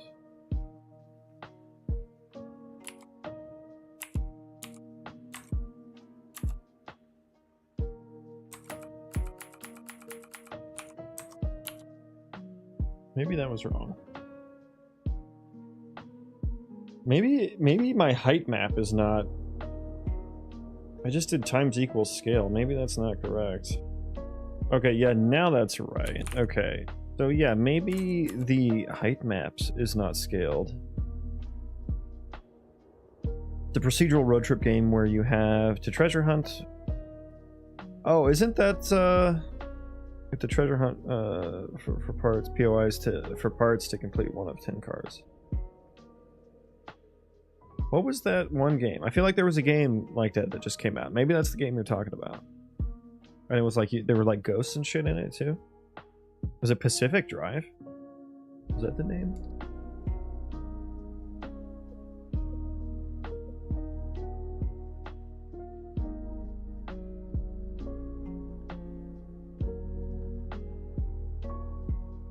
Okay, so this height map data.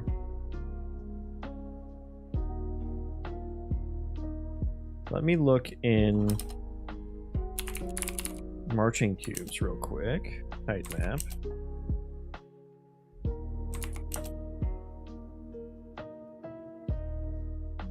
Yeah, I don't do anything to it because it's all in the same...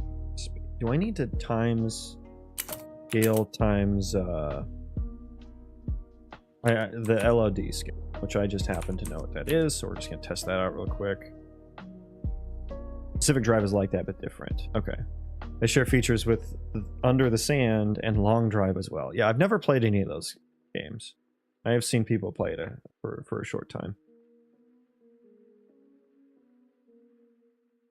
Generate? Oh dear. Okay. Yeah, I think everything is under the height map now. Which means that theoretically should match up with everything around it.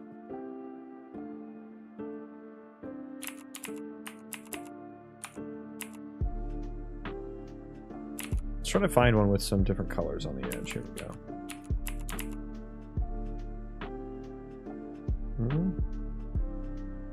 Yeah, it's not matching up correctly.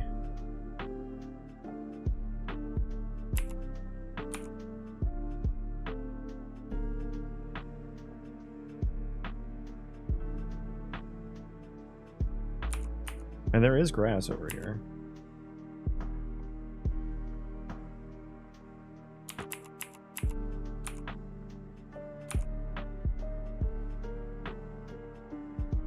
Oh, you know what?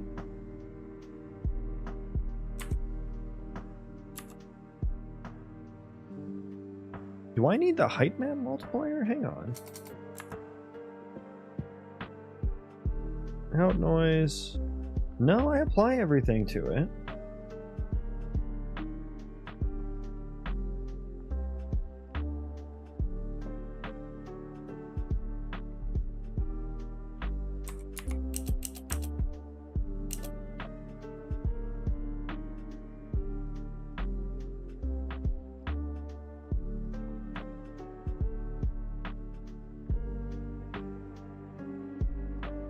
How's the struggle going? It's not too bad. It's not too bad right now. I do have to pee really bad though, so that I'm kind of struggling with that, but I want to get this figured out. Like, it kind of lines up, right? It kind of does. No, I can't tell which verts are like overriding the others. I hope this just isn't an issue with the... That one seemed to line up well. Okay, it's a height map issue. It's a height map issue. It's a fucking height map.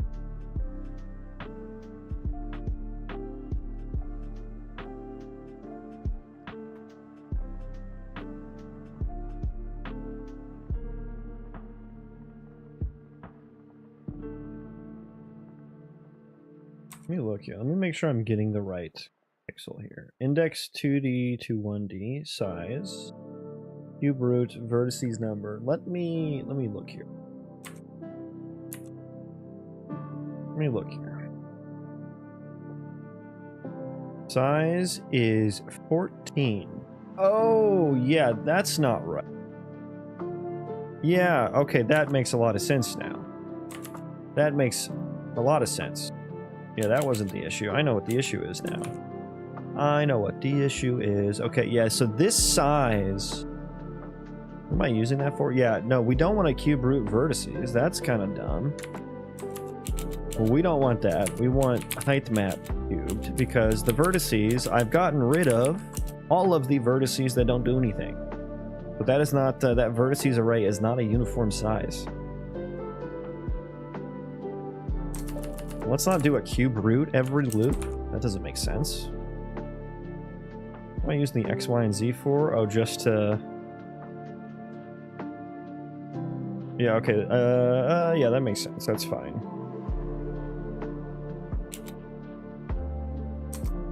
Okay, this is gonna work flawlessly now. Watch this.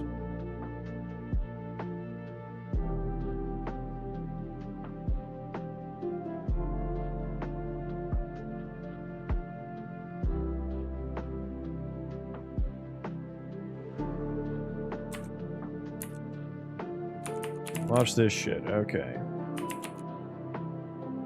Yeah, that was all off. That was all off. Uh-oh. Okay, hang on. Nope. Okay, that didn't fucking work. God damn it. I was so confident.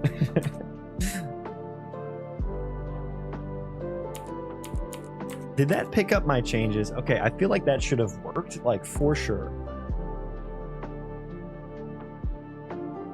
Oh, okay, I'm very dumb. I'm very dumb. We need to square it. Square root it instead of cube rooting.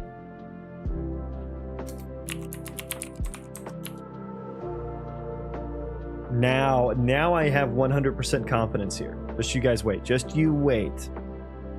You try turning it off and on again. I've done that so many times. That's just part of restarting the goddamn engine.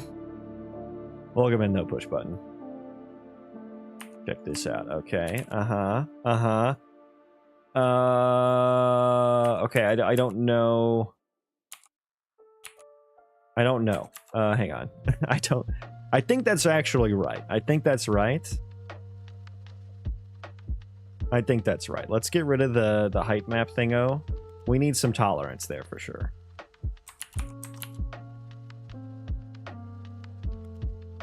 I think this is gonna look better. Watch.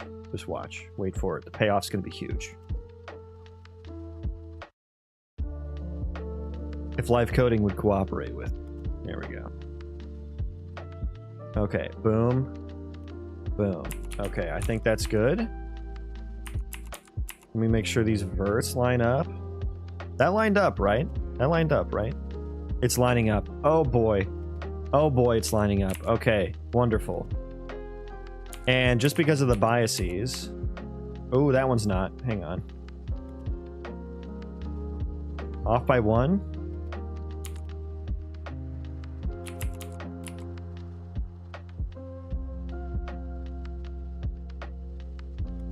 Uh-oh. Okay. I feel like it's better. He said thingo must be a... Dude, he has injected that word into my vocabulary. 100%. Okay. What the fuck is up with these chunks, goddammit? I kind of get why the dirt is showing through so much right there.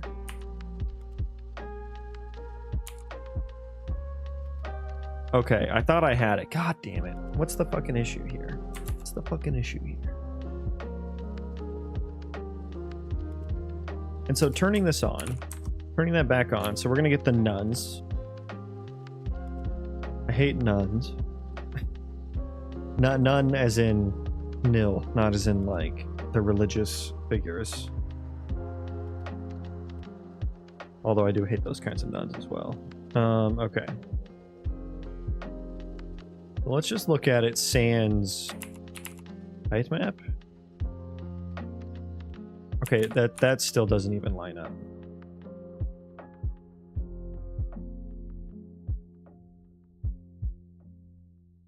What the frick?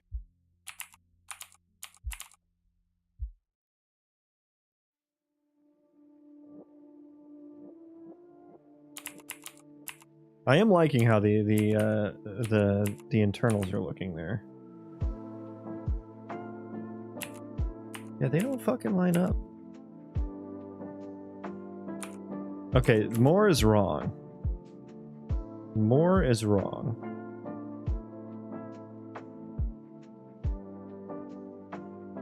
Okay, yeah, the X and Y is not correct. That's also... Yeah. Yeah, because these vertices don't line up on any sort of grid. And I was relying on them too. That makes sense. Okay. Yeah. Why did I ever think this was going to work? I must have been tired when I was writing this. Yeah, so I cannot derive XYZ values from the index. I cannot.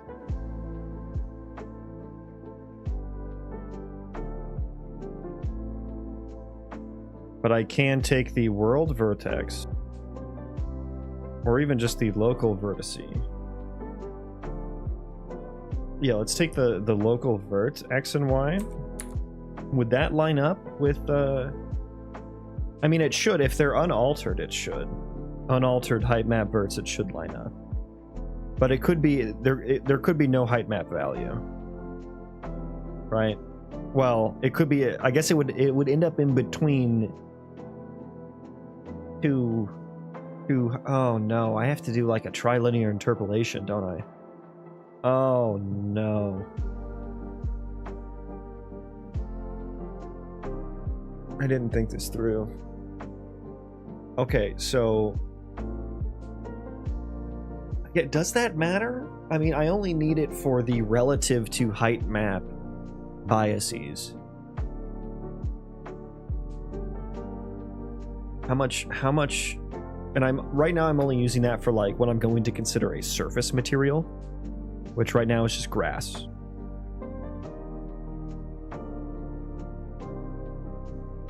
Okay.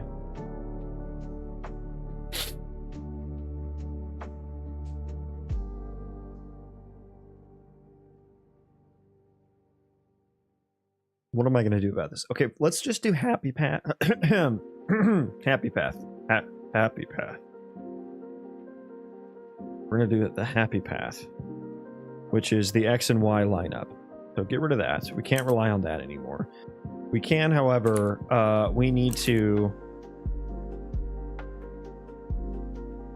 Trilinear interpolation, totally, yep, that, yeah. It's, like, you know what an interpolation is, right? Well, you just lerp between 2 points, or 2 values.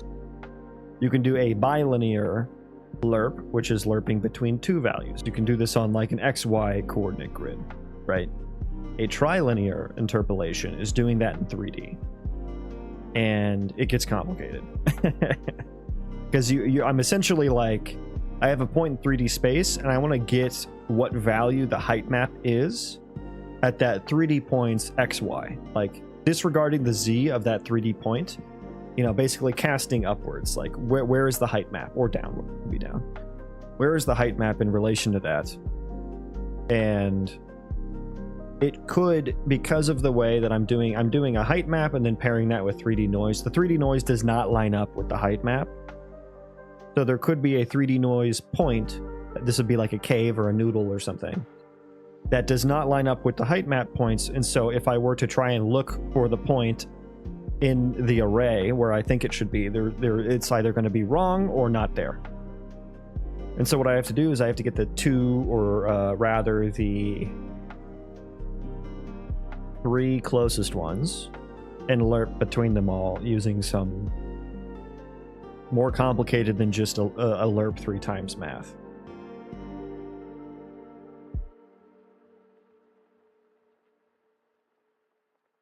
Getting the ratio right in 3 dimensions, yeah, essentially. I wish the math was just like, yep, lerp between X, Y, and Z and you're good, but it's not. You have to lerp between X, Y, and Z for each nearest point. So that's like 9 things, and then you have to reconcile all of those into what point you actually want, or what the interpolated value is, you know. Let's just do happy path for now. So let's just see what vertices.x and y results at. Fucking oof. Yeah, it's not fun. I tried to do a little bit of it in the past when I was doing things a little bit differently. And it wasn't giving me... I don't think I got it quite right.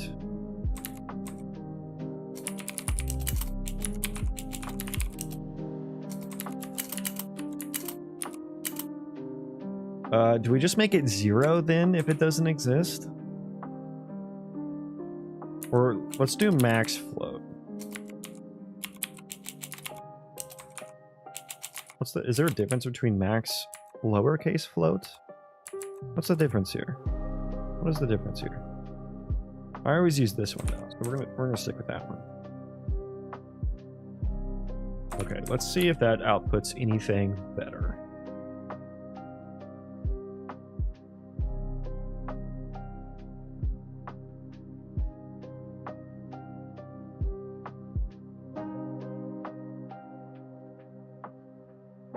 Okay, let's go over to our problem child here.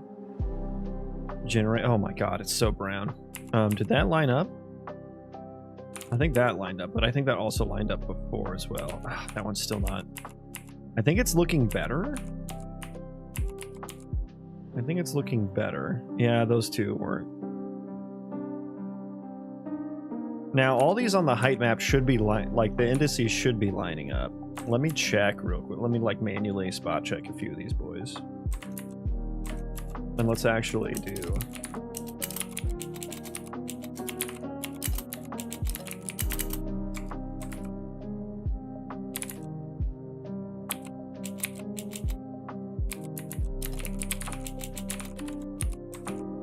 And this way I can actually see what the word is easier.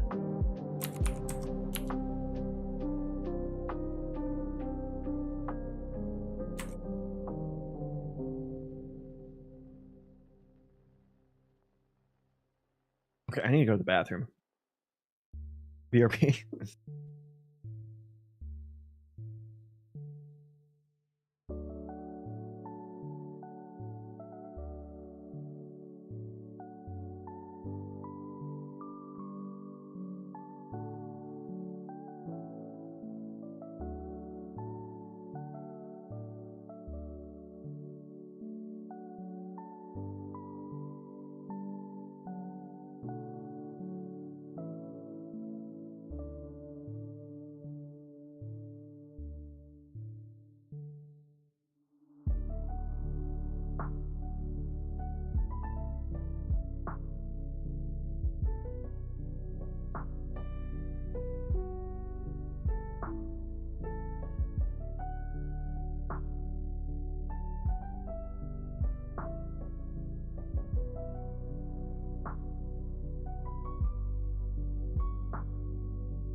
Oh, I feel so much better now. Okay. Back to the grind. Okay, yeah, let's spot check a few of these. Local vert. Oh, I need to uncenter this. Okay. Yeah, because this is centered. Okay, so we need to... Local vert, we need to... Because this is in the negative 120 to positive 120 coordinate space, so we need to add the half size. That's our issue there. Let me get the PP message out of here.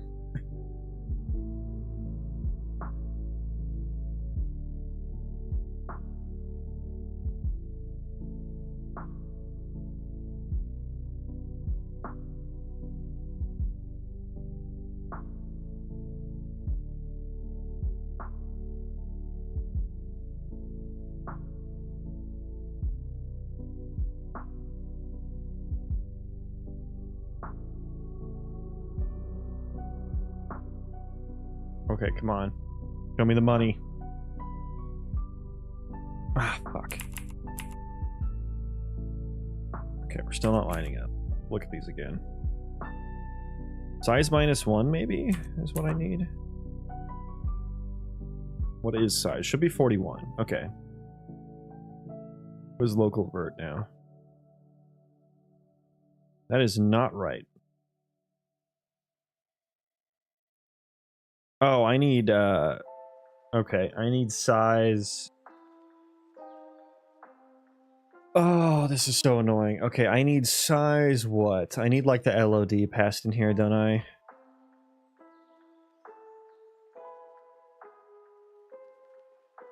Shouldn't I be able to derive it? Yeah, I should be able to derive it, right?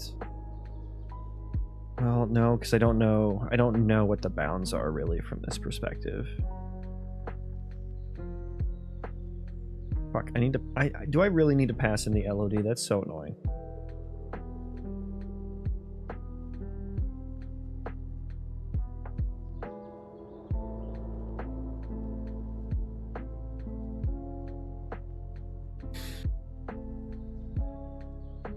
So let's just see if this is right before I go, like, just changing the code up a bunch. So it should be size... times 6 is what it should be, divided by 2. Let's see if that gives me meaningful result.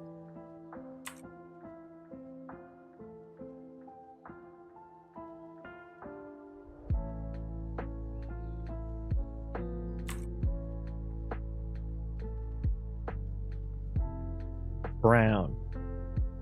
It's working. Not a very meaningful test. Okay. That looks good though. Boom. Oh, okay. Now we're fucking cooking. Oh, that one. I saw one that was bad. Fuck. Okay.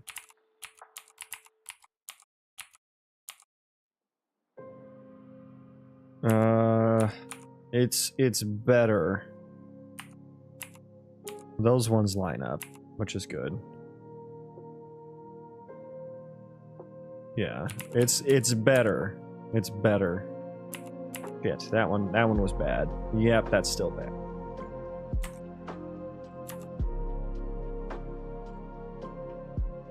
Is it times 6? It's 240 divided by 40. Oh, I need to subtract 1, right?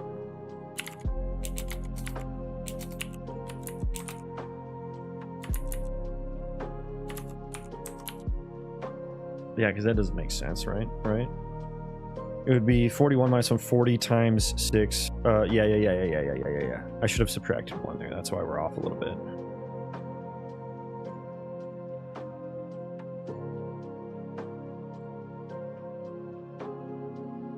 Fuck. Oh, God. I thought I had it.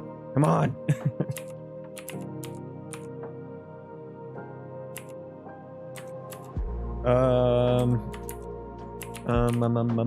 Let's look at some other ones. Yeah, we're off. We're close in some places. That's not right. Look at these GitHub commits right here.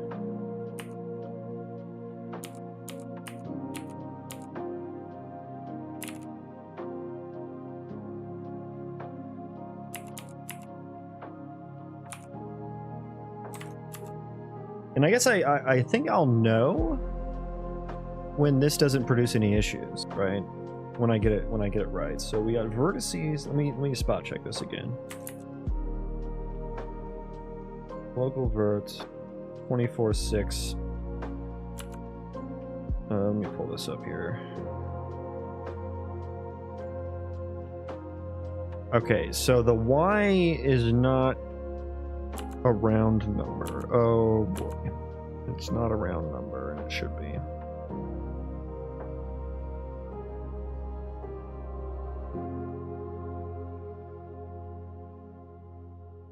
These vertices are slightly off. I do need to do the... I do need to do the interpolation. Yeah, these vertices should be whole numbers. I think the geometry script library has funged my perfect vertexes, my perfect vertices. Maybe I can do an F-math round.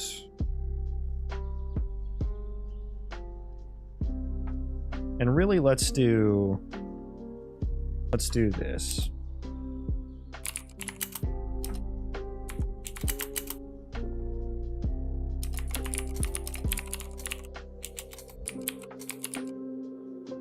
Round to int.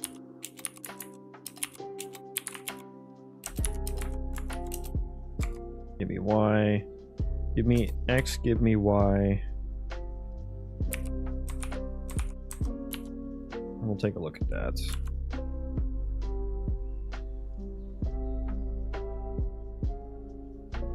The thing is, I don't think the round is not going to be perfectly right either. It is just going to be, I think, a little bit more right than potentially what I have.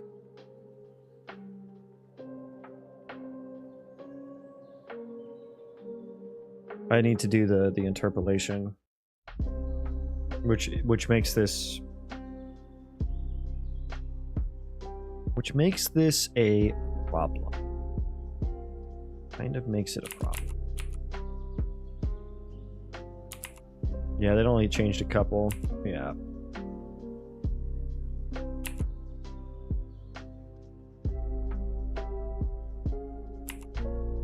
Yeah, I think the more the... Well, it's weird. Some of these chunks deviate more than others. Like these two actually, well... Is it always that side of the chunk that's bad?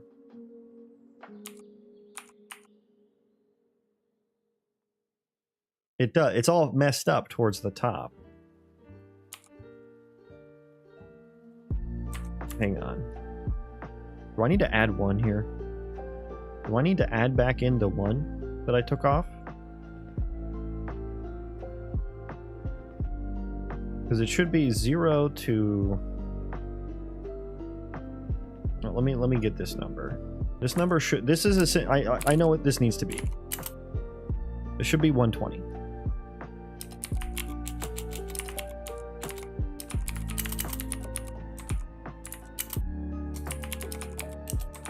That should be 120.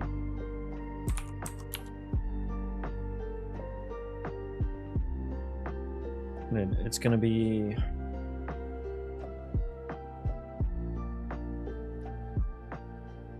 Yeah, if it's negative 120 to positive 120, then the 0 is going to be the extra 1. That is 120. That is what I need it to be. Local verts.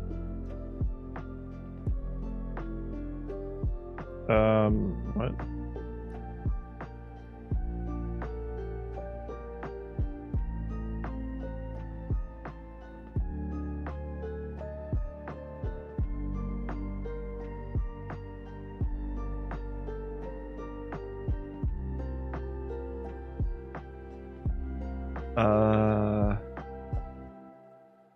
Did I modify this vertices array? Array, Brightside! Hello, welcome in everyone. Welcome in. We're doing some procedural terrain work here. We're trying to get some material information to line up. Hope your stream was well. I hope those burgers didn't have to flip themselves. What did you accomplish today, Brightside? What were you up to? Don't mean to interrupt. Oh, no worries, brother. No worries. That's not a terrifying scream. Don't be scared. I'm here to help. We're trying to... I have this procedural terrain system, and what we're trying to do is generate some some actual like physical materials that are going to be actually under the surface and stuff like that. Like right now, I just have a material, like a landscape auto material slapped on top of it, so it doesn't actually mean anything. I've got all these vertices that I need to give meaning to. And so if I generate some data, you can see on each of these vertices, I have some data. You know, the different colors represent stone, dirt. White is an issue. We're not supposed to have white. And we're supposed to actually have a lot of green for grass here. And we're trying to figure out why does our vertex data not line up properly? That's what we're doing right now. And it's all fucksy wucksy, you know? So, and then we got the underground data too. This actually all looks good. So we've kind of narrowed it down to it's all height map related. Right? Like that lines up. That is lining up with what it should be. Like slope and stuff, yeah. So I haven't done anything related to slope. It's all just like generate some 3D noise, and then it has a height bias on it. I do have it stubbed for a slope bias, but I'm trying to get it working first before I do more with that. But yeah, I do want a slope bias, so like things like this, I can still like make these mountains, you know, dirt or stone or whatever. Yeah, let me hit you with the shout outs. I need to remember to do these. I forget all the time. There you go. Shout out to Bradside. You guys should go check him out if you haven't already. He's got a game that is actually on Steam. So he's got a product that he's working on. It's a burger flipping slash... Is it pizza also? Or is it just burgers? Simulator where you fight hordes of enemies. And your character has a thick dumpy, which I'm a huge fan of. Show the wireframe in 2 chunks. There's the wireframe. They line up. The chunk verts do line up properly. The problem is the verts do not actually line up with the indices of the height map where the verts are stored at. So that's why I was talking about needing to do the trilinear interpolation to actually get the proper point value, you know? Unity though, so you know I ain't pulling no bitches. Oh yeah, because all those game dev bitches, yeah.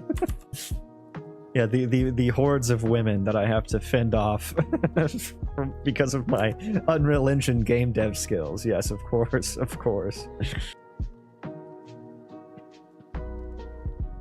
Okay, what were we looking into? Yeah, we're trying to see, we're translating between different coordinate spaces, and we're trying to use these different coordinate spaces to get the proper height map value at a certain index, but the geometry script library kind of screwed up my perfect indices a little bit. So maybe I should round... Maybe I should round the local vert first. I'm afraid of Unreal because so many games keep getting bashed for it. Yeah, that is happening lately, isn't it? Like with Unreal Engine 5 specifically. I blame Nanite marketing. Nanite and Lumen marketing, I think. Because Unreal Engine kind of sells that as like a hot new tech that kind of just works. And there's actually a lot of caveats with it. There's a lot of nuance there. And then devs are pumping out unoptimized games because of it. I'm not too worried though. A great game is a great game, and I don't think people are going to shit talk a great game. Arc Raiders is beautiful. Is that an Unreal Engine 5? Is that an Unreal Engine 5? What am I doing with local vert here even? Yeah, so we're adding the half size and then rounding it. Okay, let me take a look back at this.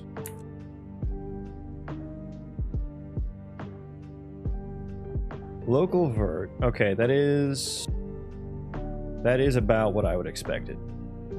Okay.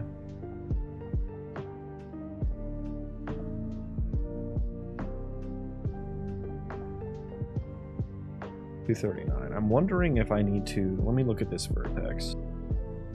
It would be 119, negative 120, and 119. So yeah, that should be 0. Yeah, that should be like 0. Oh, I need to change it back.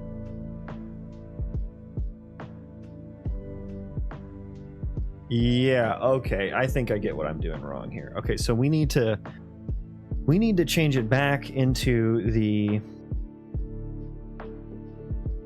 Wait, what resolution of height map am I generating? Do I have a mist map? Hang on. Height map generator. Not that. I want the CPP code. There we go.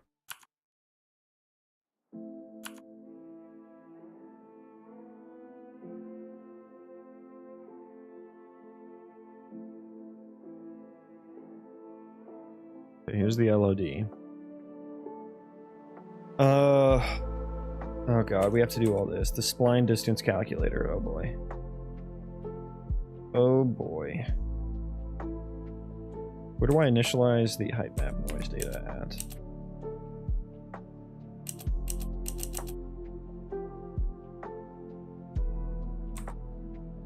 Divert distances. Boom, get out of here. Go on, kid.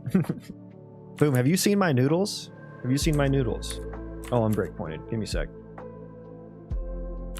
I know you're a good enjoyer of spaghetti. Look at this spaghetti. Look at these noodles.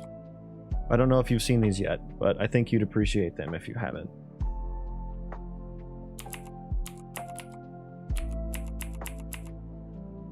Boom is a purveyor of fine spaghetti.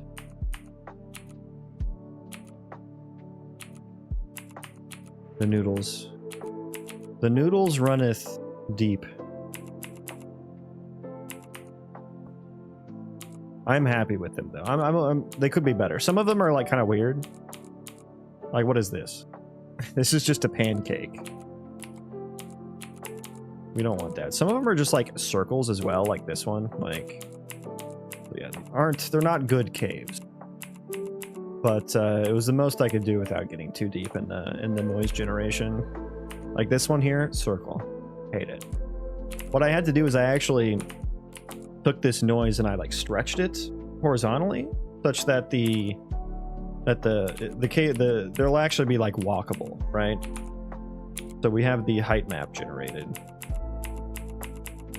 And so stretching them actually made most of them actually walkable, which is good.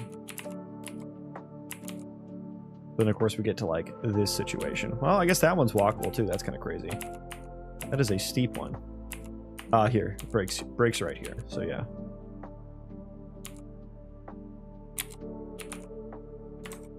But yeah, I need to convert this back, I think, actually, because the height map, let me actually look. Yeah, the half size is 41. So no, the height map is in the right resolution. It's in the right resolution.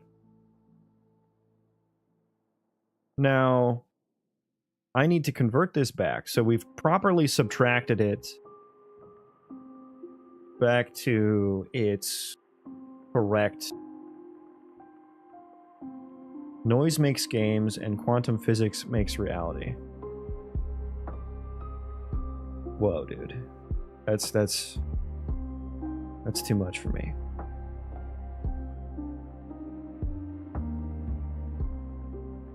I just said erect, did I really?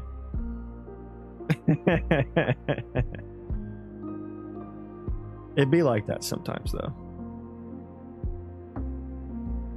I need to... Let me look at these verts real quick again. Let me think about what I need to do here.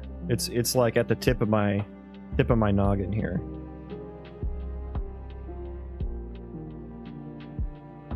Plus the half size. So this is in the coordinate space negative 240 to 240.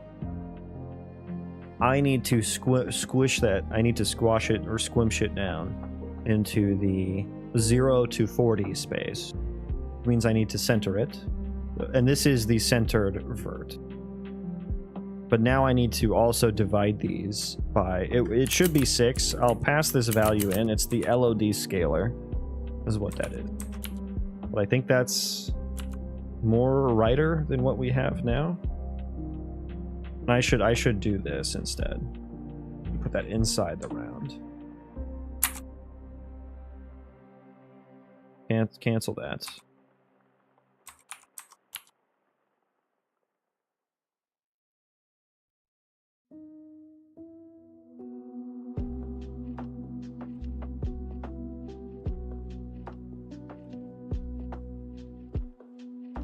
Okay. Oh, I'm so confident about this. My confidence is sky high. Okay, show me the data. Okay, that looks like shit. Okay.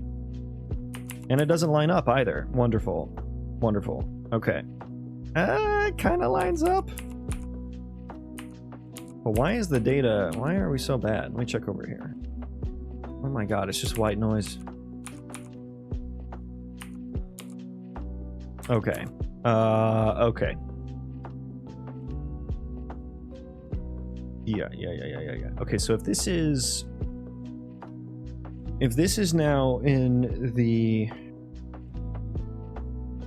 0 to 240 space, dividing it by 6, that should give me what I want, right? 240 divided by 6, 40. Yeah. Bing, bang, boom. That should be right. Look at the values. My frequency too high now? Oh, I didn't even get the updated code. Okay, that would explain why. Johnny B, what you doing, brother? Welcome in. Visual debugs? Yeah, I know. I'm kind of a Chad. You should see my debug cube that I was using PCG to show me.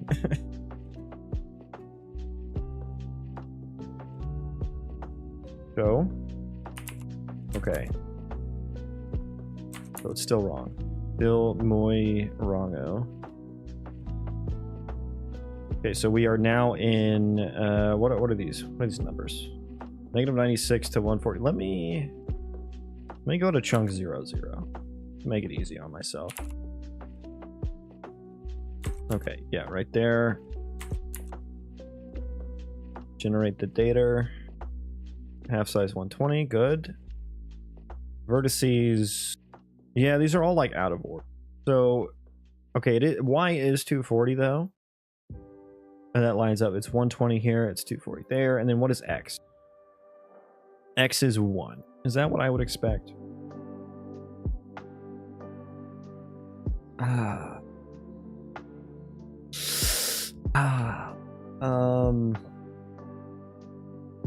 Don't think that's what I would expect there.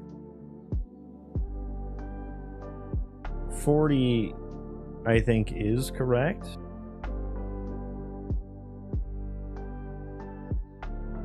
(1641). Okay, so we're at the tail end of the height map array. Height map value. I mean, we're getting some data that looks okay. Let me. Oh, that one looked. Yeah, so it's literally the height map's wrong because that data looks good and lines up. Yeah. Okay. Dividing by 6 here. I'm dividing by 6 here. Get out of here. Get out of here. This is why we have ants. Okay.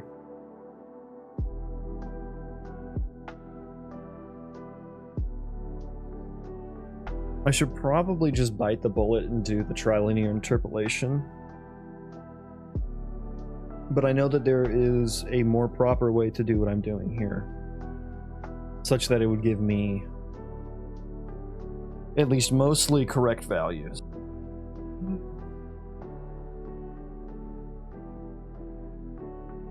Then I would divide it by 6, so I have values that are like... I had like x equals 6.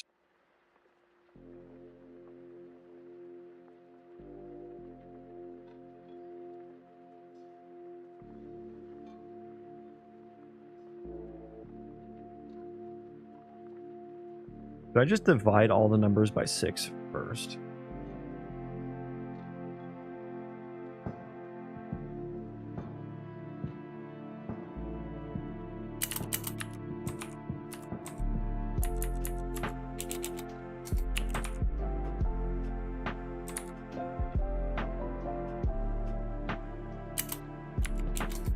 And then center it.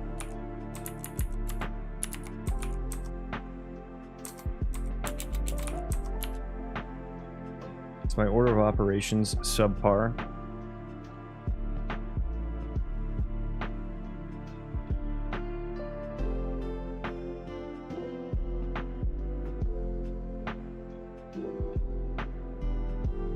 Okay. Where am I at? Okay. Generate. Is this more coherent? I don't think so. Let me actually see if this lines up even. I'm looking at these verts on like the edge of the chunk. No, they don't. They like override each other. Okay. Yeah. Okay.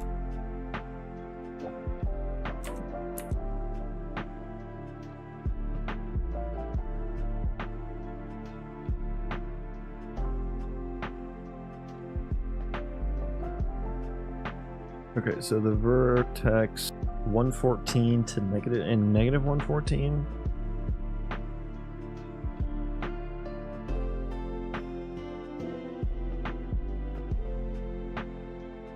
Yeah, I guess that's...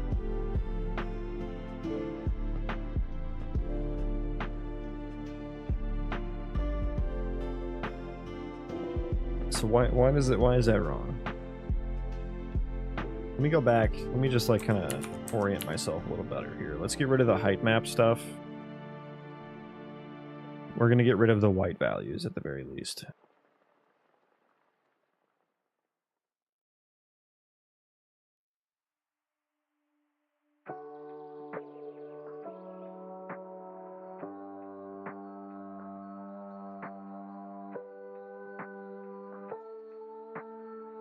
You know, live coding, it would be nice if you were to help me out here. Throw me a bone, come on.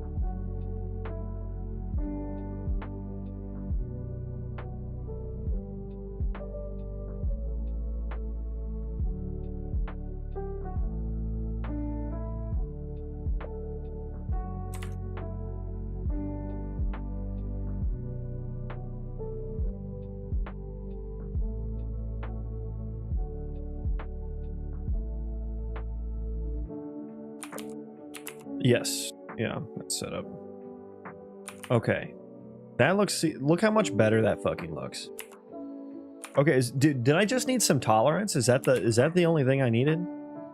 I've been testing with this the whole time. Jesus. Okay. Okay. Okay, that lines up. Okay, let's look at some of these ones.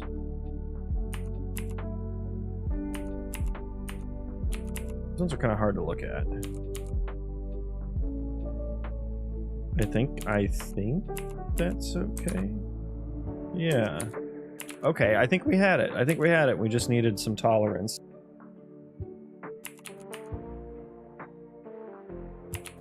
Okay, yeah, it's lining up now. Look at that. Cute. So cute. Although there's grass growing on the underneath side of that. I guess I need to end the grass height bias like at 0. Because I know the grass goes down to negative 600, so probably just need to like just take that down real quick.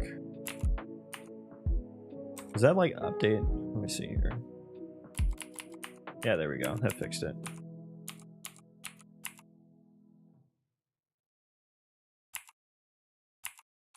Okay, so it's looking good if I don't do this. And that was only for debugging anyway. So we actually got it for the most part. Okay. Cool.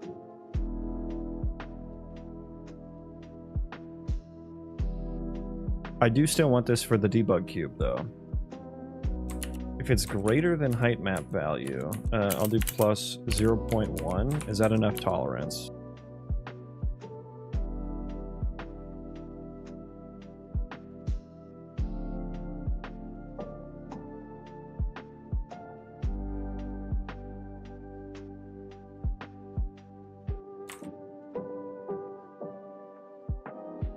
No, it does not. It looks better, actually. So yeah, tolerance does seem to be the answer. Okay, should we just do one point F?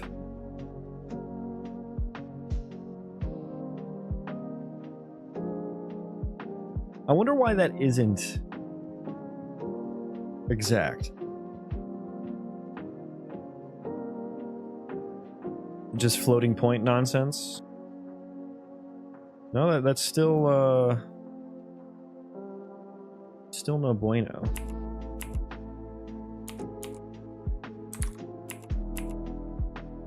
Ah, I see. I see. I think. It is not the tolerance, but the non-uniform vertices. Okay, so this is what I need the trilinear interpolation for. That's why I can't get the proper height value for those indices.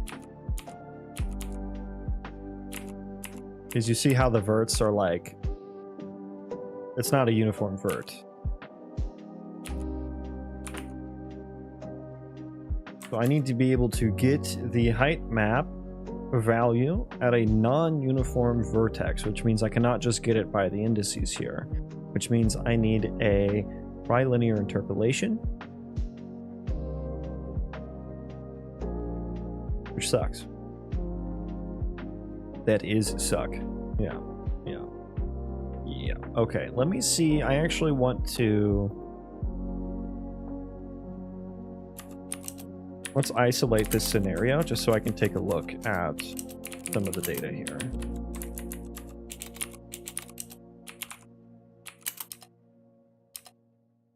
I didn't want return, I wanted that. Yes.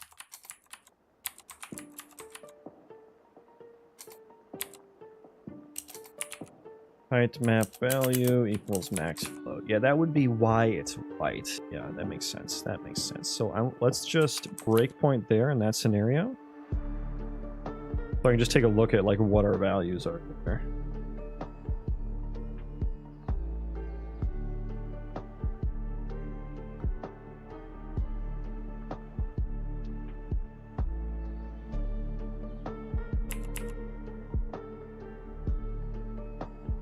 Oh, we never hit that.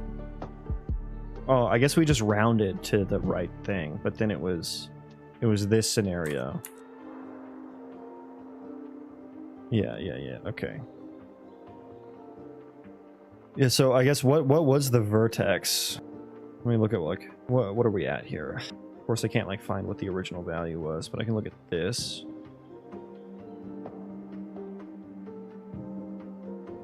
Okay, so if I take out the round, the fmath round, and I just basically check if this is not a whole number, then I need to do the trilinear interpolation.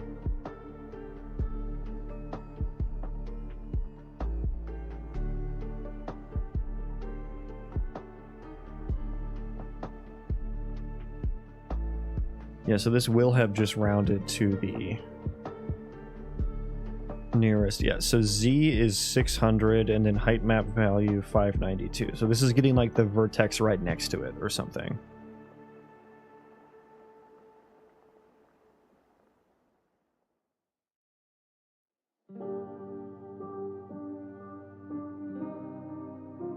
I think this is something that AI would actually be kind of good at solving. Let's try that out real quick. Let's see what happens. Give me a tab to do things with. Okay, give me this. Give me this. New chat. Okay. Okay, Gemini. Here's what I want. I have a height map array. 1D array. That's important.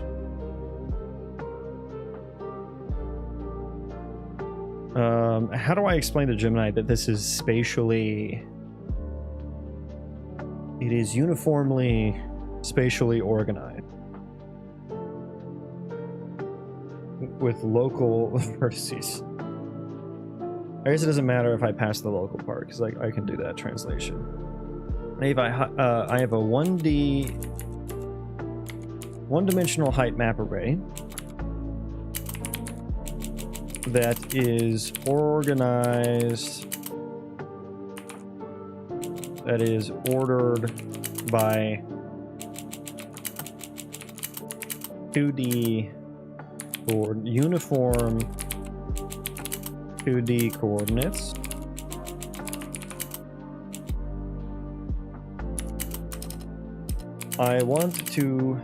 I can get the height map value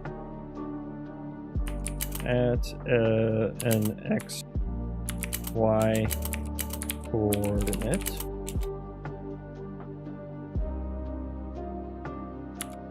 But I want to get the interpolated height map value if the X and Y coordinates do not match up. Exactly.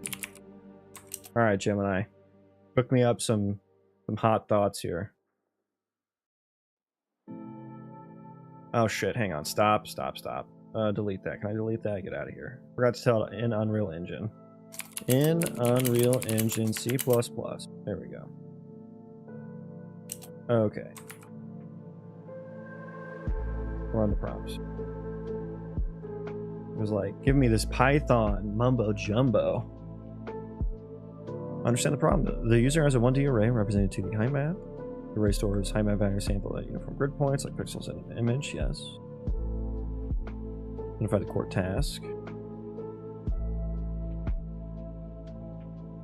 You ever think you got your inventory system built perfect and then some bullcrap gets thrown in your way? That's every system for me. I think I've refactored every system in my game at least 3 times. Yeah, so it understands to map between 1D and 2D. Bilinear interpolation steps. Yes. Wouldn't I need trilinear, though? Gemini, I think I need trilinear.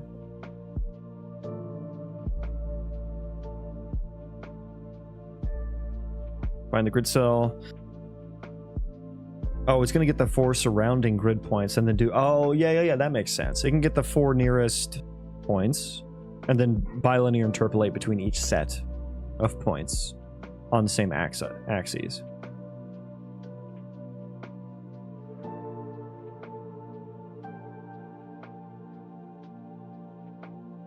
Oh god, I'm clicking things. Oh, stop clicking. Control click. What am I doing?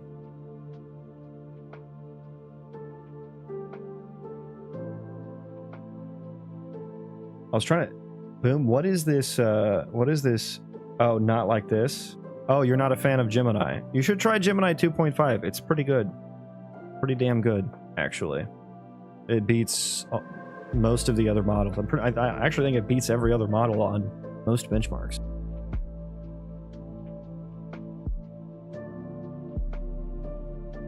Yeah, so it's doing a bilinear... It's going to do a bilinear interpolation on 2 axes, which also makes sense.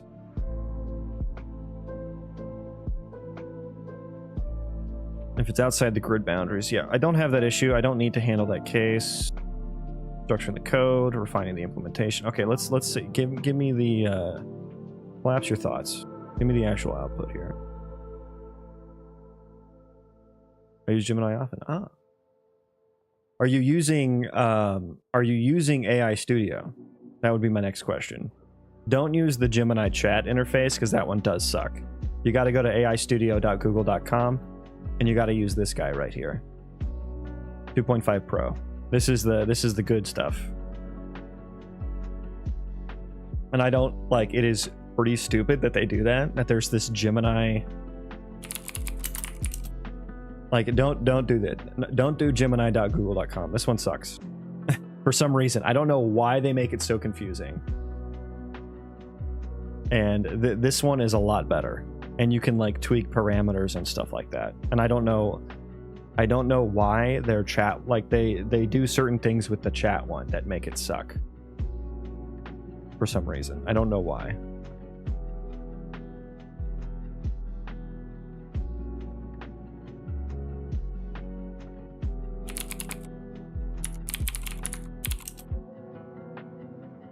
Yeah, they probably, yeah, so they do have 2.5 Pro, but it's a different 2.5 Pro than what is on here. and like they like all these AI, you know, whether it's ChatGPT or Gemini or Claude, like the chat interface one, they like it's built different, I guess. Like they pre-prompt it and give it system prompts to be more chat interfacey, and it actually makes it suck a little bit more.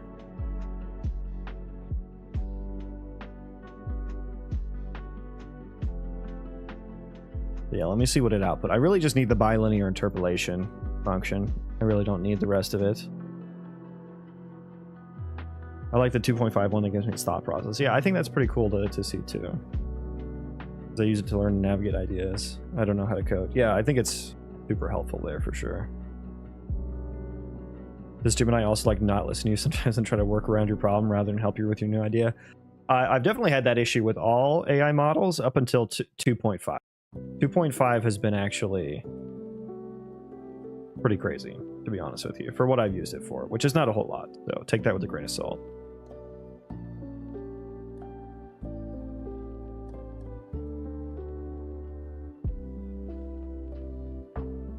Oh, that's not what I wanted. Just give me that. Give me that. Okay. Want the ChatGPT function code? No, I'll be good with just this, unless this doesn't work. But it's close enough that I can probably get it working. So, what do you have? Input validation. I don't care about that. Grid coordinates. Florida int. Weights. Typically, how far between grid points your sample points lie.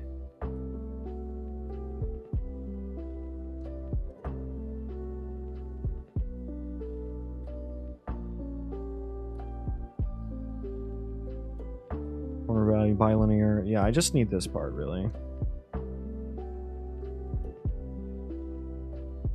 Okay, where's our bilinear lerp here? So we have the X and Y, height map data, map width, map height.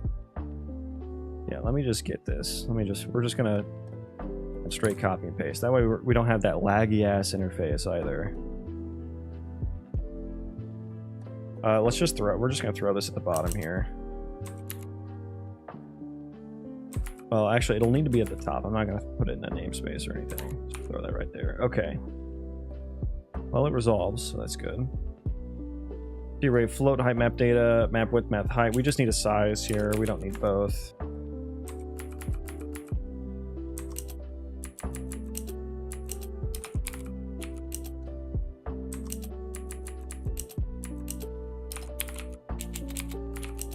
Size and size. Yeah, just do it. I know what I'm doing.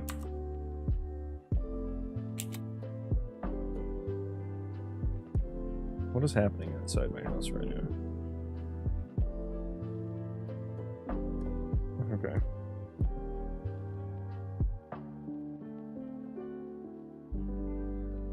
Dude, there's so many comments in this code. Holy shit. Okay, what are we doing? Floor to int. So we're going to translate the X and Y into an integer. Right, which would allow us to get the coordinates. Static cast float. Awkward.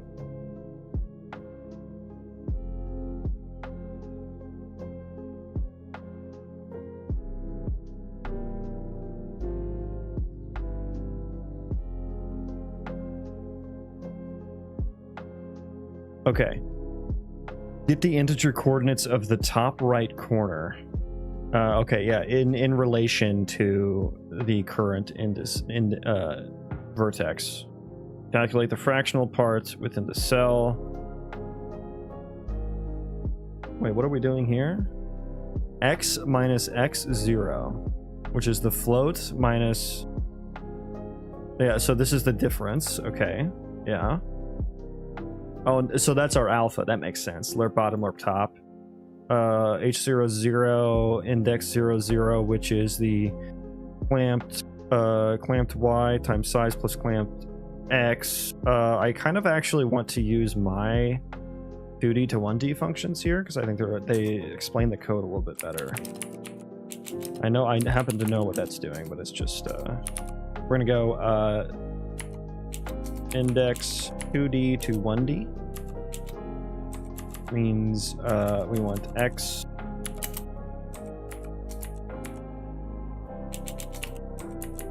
X, Y, size.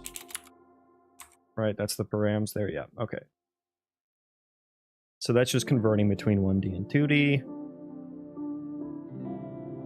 Yeah, so x0, y0, and what do we do there? We clamp x0, which is the floored one's min value. And we just make sure it's within params, or within the, which we don't really need to do. That should never happen, but nice there anyways.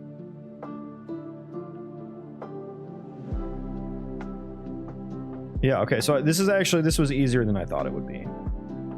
So I thought we were going to have to do 3D space interpolation, but this should actually work. This should work fine. Okay. Okay, where was I? There we go. Okay, I wonder if I can just... This entire function should just work. It's doing a little bit more than it needs to, but it should work for both cases. So we're just going to try that first and see if that works.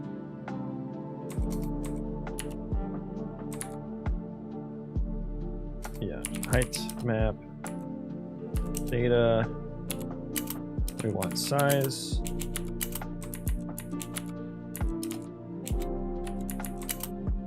and X and Y. So we do need a little bit of this actually still. So we need that X and Y. Okay.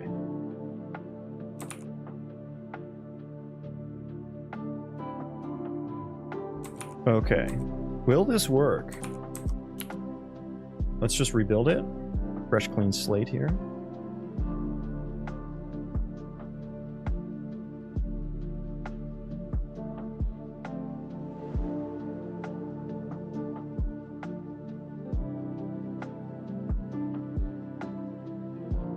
Okay.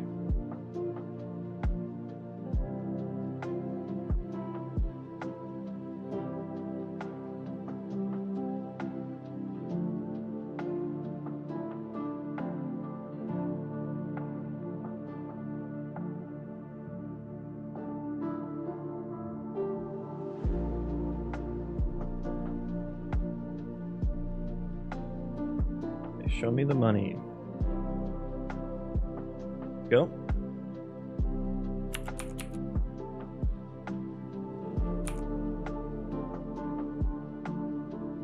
Okay, so we still hit that scenario, which is not what I'm looking for.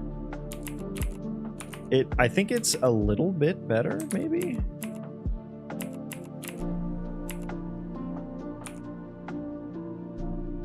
I'm glad that it at least, it's not worse than what I had, so that's positive, I suppose. Let me look at these verts. So that's a non-uniform one, and that's correct. It's just these ones that are like really close, I suppose.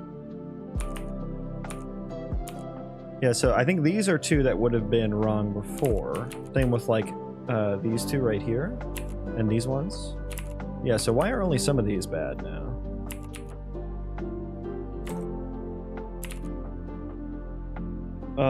Okay, so the interpolation. Let me think about this.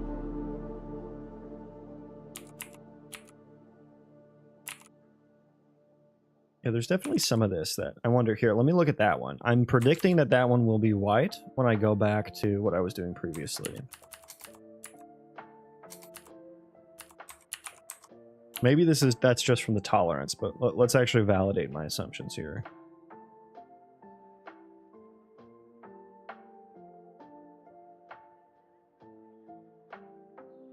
Okay, no, that was just from the tolerance. Let's take the tolerance out of it.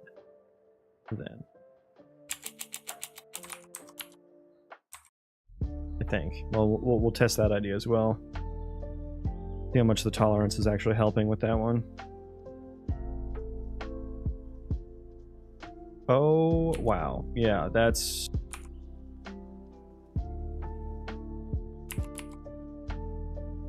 That's really bad. Really, really bad. Okay. We'll stick with 0.1.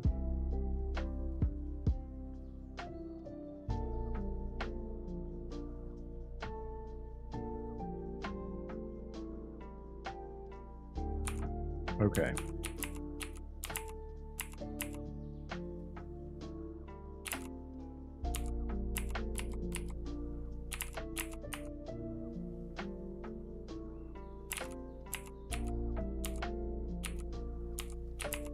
Okay. Let's see here.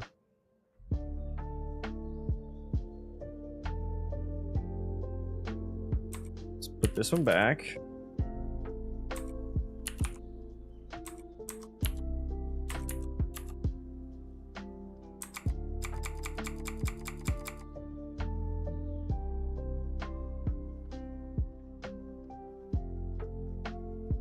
Okay.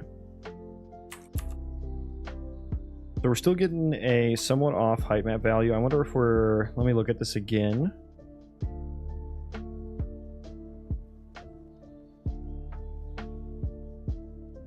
Index 0.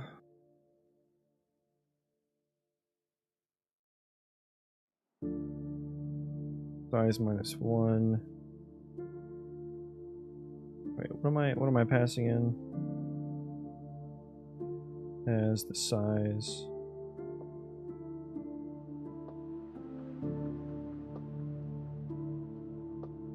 Okay, yeah, so we can -1 there.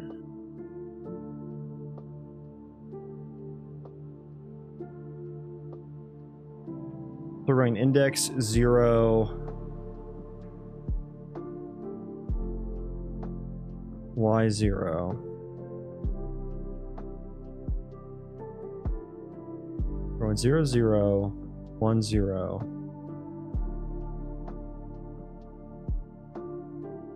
0, 1, 1, 1. That's not like, and we're doing a floor, so I don't know that that's necessarily getting the... I don't think that's getting the ones around it.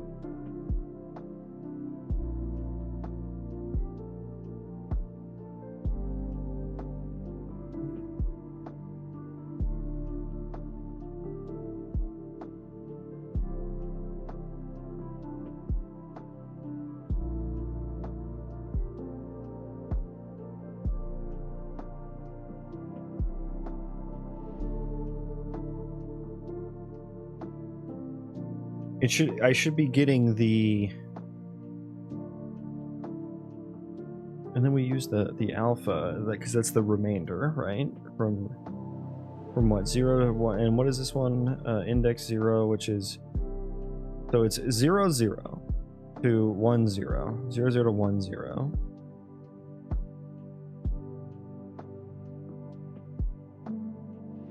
And then 0, 1 to 1, 1.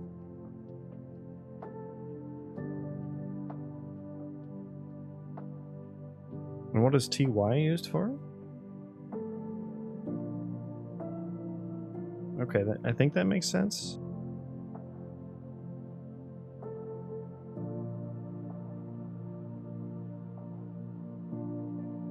Is this correct? I'm wondering.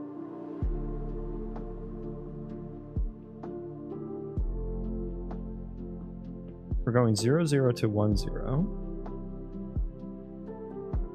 I feel like that should be DY.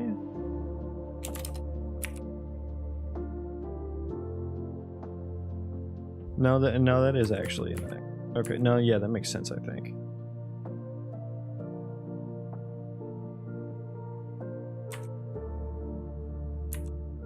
Let me actually see. Let me see here. I think there's some more debugging I can do. Let's actually figure out where it thinks the height is for these scenarios.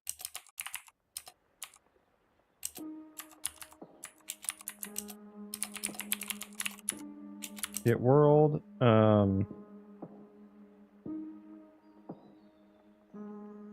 Oh yeah, I'm not gonna be able to do that, am I? Because this is static. Oh boy, that's wonderful. Can I do it off of the curve float? Hang on. Noise params dot curve. Just give me highest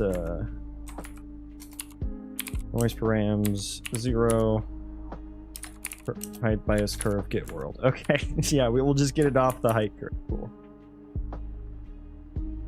Draw debug point, and we want the position to be... We're gonna do f vector world vertex x, y, and instead of z, we want height map value. Sure, make it red. 10 seconds. Okay, let's see if that actually, I don't know, does the curve float have a get world on it?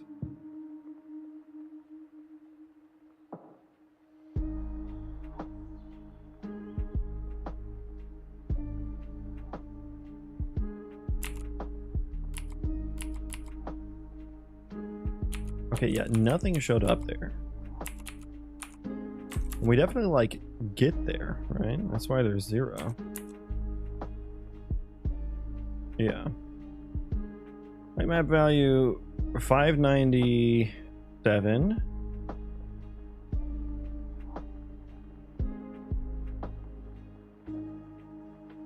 And it's 600 is the actual height. So it's pretty close. Spot check a few more. How close are they actually? 593. 600. Okay, that one's not that close either. Yeah, why are you not getting drawn? I guess the world is probably not correct there.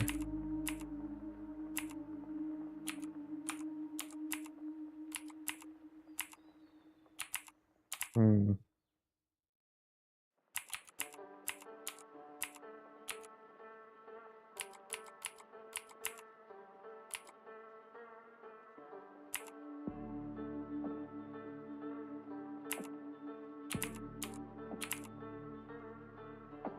Okay, what do I want to do to figure this out? So...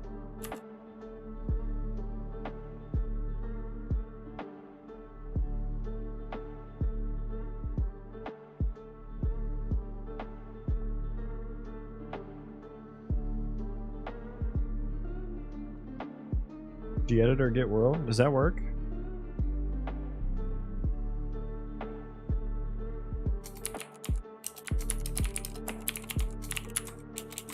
Oh, okay. I had no idea that was a thing. Nice. Thank you.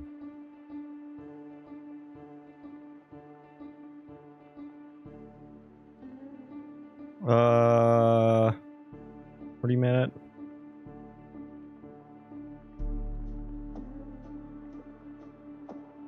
I have too many warnings here to actually tell what the error is. But, yeah, it doesn't like the G-editor thing. Can also use G world. Okay.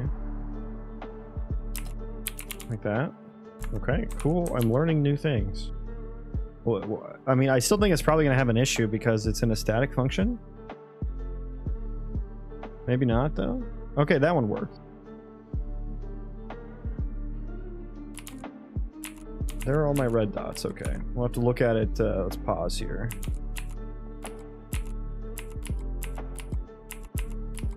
They're like all just slightly underneath.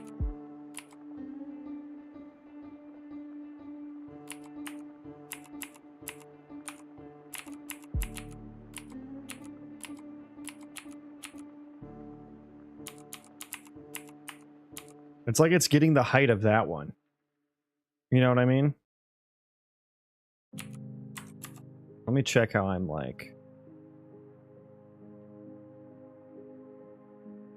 I round it first and center it.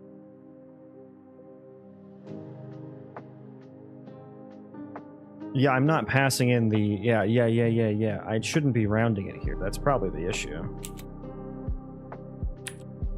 I shouldn't be rounding it. Yeah, we should just local vert.x and .y. That's probably the issue. Okay, let's try that again. G-editor requires Unreal Ed if you don't already have that module's dependency. Ah, yeah, I think I took that out because it that like breaks package builds or whatever, right? Or shipping builds.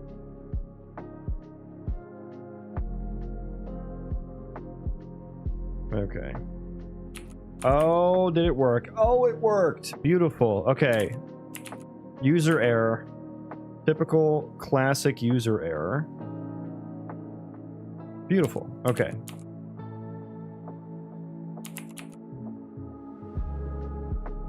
Oh, it's beautiful. Mom, get the camera.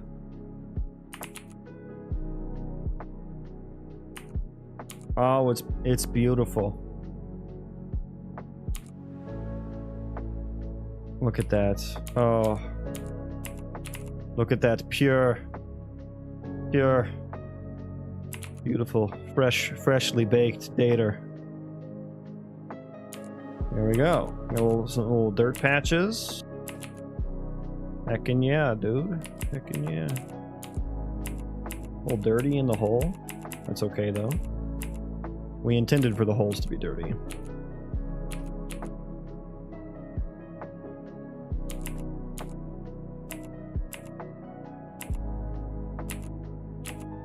This is just the classic moment of after you figure it out, you just kind of admire it a little bit here. They're pretty. Okay. Okay.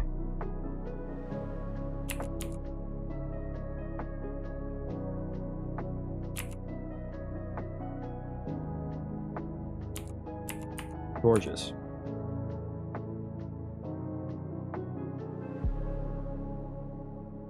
Okay, now what? Now we can play the game. Now, should I be doing... First of all, let's get rid of all these comments. Ain't nobody got time for that. Good lord, Jim and I just like over-commented. I would push back on this pull request. I'd be like, dude, we don't need all that.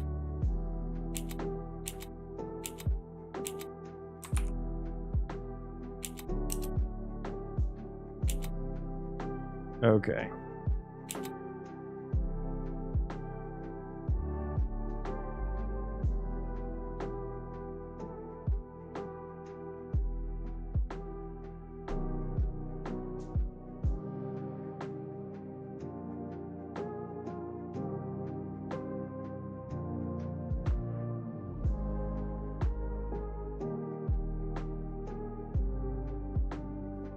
Now to find more interesting ways to break it. Yeah, I guess now, first of all, I should probably commit this because we're at a pretty stable point here. Pretty stable point that I'm happy with. We're going to commit that. And I wonder, let me check real quick if I even need that height map tolerance anymore.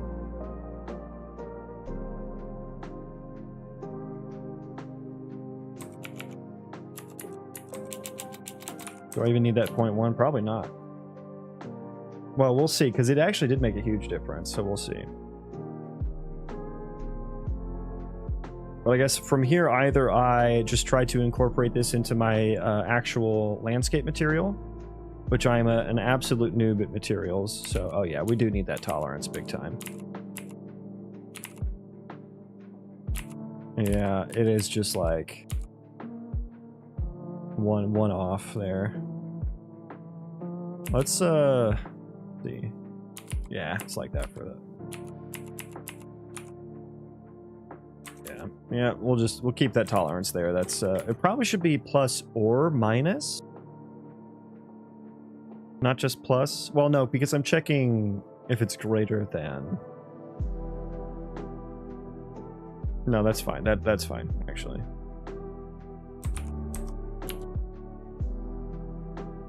Get rid of that. I'm fine with a 0.1 tolerance. That's totally okay. Arcanos, thank you for the follow. Welcome in. Welcome in. Okay, so the question is doing this interpolation too much? Like, it is extra operations, right? I could probably do like an easier thing if the rounded x and y are equal to x and y, then I know it lines up perfectly with the height map value, but that's more code. We just don't need that at the moment. We'll see how shitty this algorithm performance-wise is. I don't think it's too bad. I haven't noticed anything. Man. So let's do live coding on that real quick. We'll do a quick profile.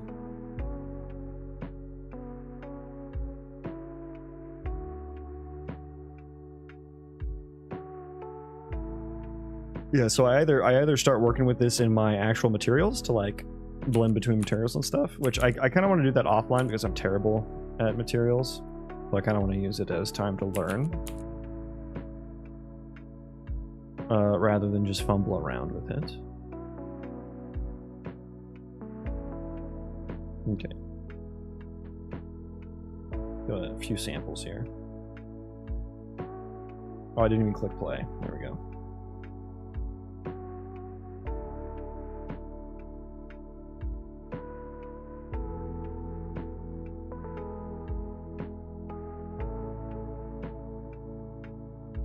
I assume it's this guy.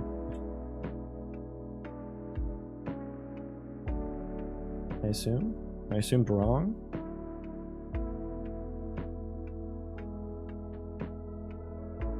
I assumed wrong. Okay, gotta find it. Generate vertex data.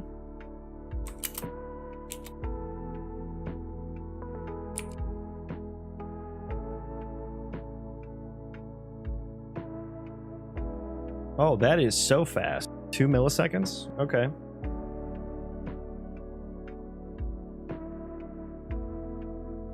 That is very fast. Okay. How hard would it be to use this and give the player terraforming abilities? Well, let's find out.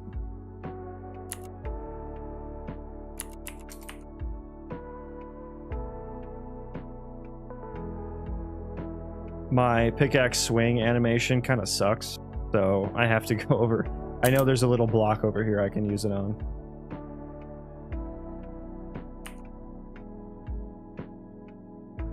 This little floating block. And it generates way more vertices than I probably should have.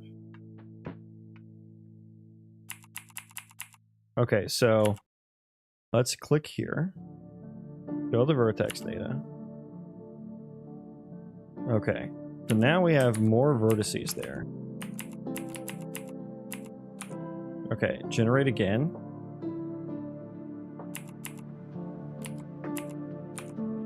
Oh, I didn't update the buffers. Okay, I have to update the buffers when I do that. Theoretically, it would work.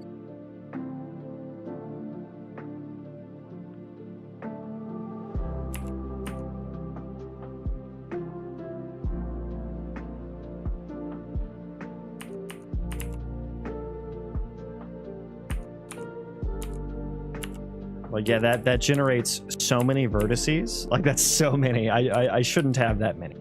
That resolution does not match.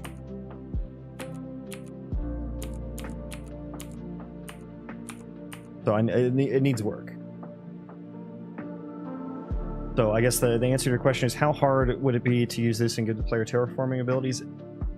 Not hard to do that, as I kind of pretty much already have that, but I think it's hard to do it. It's harder to do it well. In a way that's scalable, right? But because if I give this resolution of terraforming to the players, then the algorithm is going to get worse and worse and worse.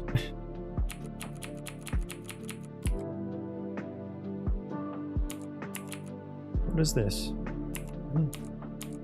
Oh, there's like some missing chunks, right? I knew about that. I knew about that.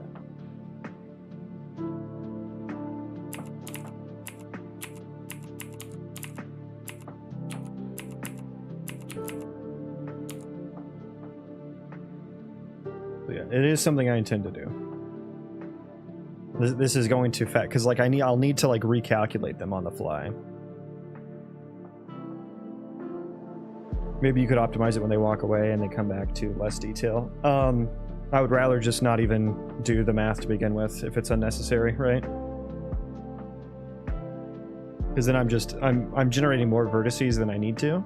Generating more data than I actually end up needing, so I'd rather just not generate more of them when I don't need them, you know? And I should be able to do that. Like, I'm using the geometry script Boolean subtraction, and there's a cone on the end of this that I subtract out. But I think I'll probably end up doing the vertex deformation by hand, like with my own functions. That's what I had before I switched over to using geometry script. I was doing it myself. I just need to actually figure out the 3D deformation instead of just the height map deformation, if that makes sense.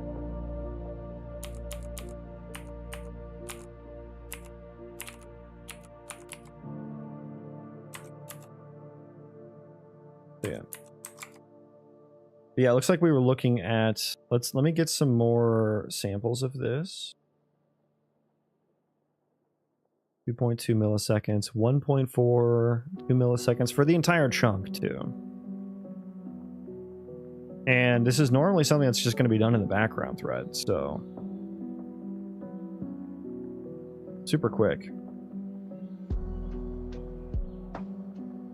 Yeah, I mean, I could, and for terrain deformation, like, I could probably run that on the game thread if I wanted it immediately. I don't think I would want to. I don't think I should write my code to require that data be updated up to date, like frame perfect timing.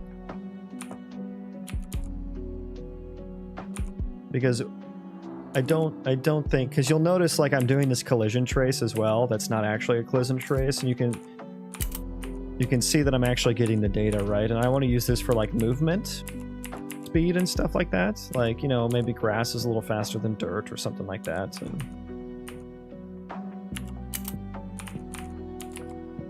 And when terrain deformation happens, like you'd expose like, or like maybe you put a path down and that's a different type, you know? So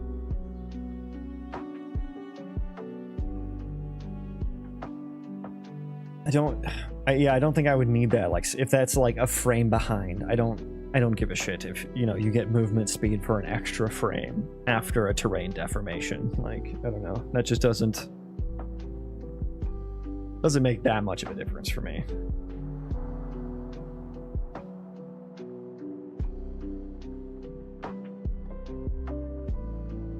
Yeah. So let's commit this.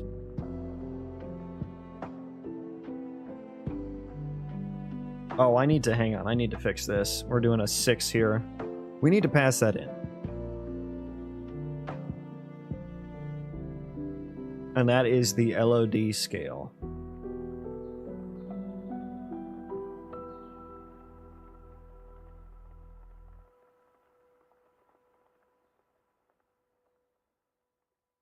And if I multiply by 6.f here, is it still fine? So I think that's probably the way I would prefer to do that.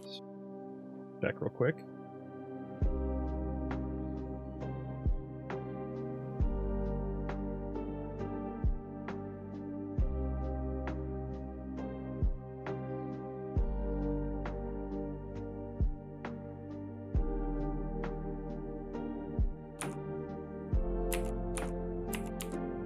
Yeah, that didn't work, did it? Am I doing that times 6? Right, because that then means that this is not in the right coordinate space. Yeah. Yeah, no, that's how I should do it. Okay, so I'm gonna need to pass something in here for like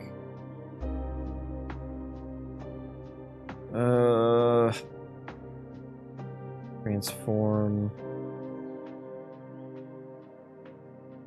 noise params and seed. I'll need like a float for, do I want to call it height map scale? I call it LOD scale elsewhere, but I don't know if that nomenclature makes sense from the perspective of this function. Because this function has no knowledge of an LOD.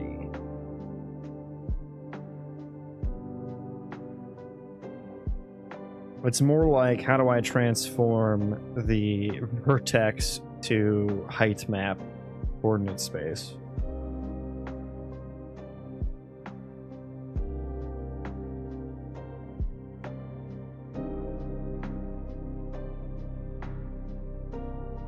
We'll just vert to height map scale.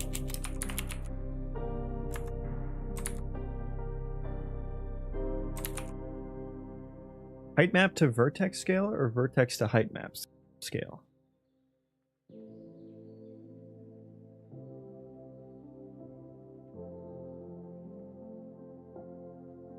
It's height map to vertex scale. It's the other way.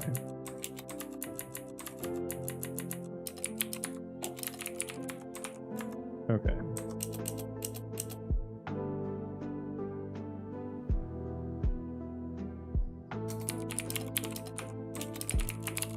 Range in param, get LOD scale for LOD.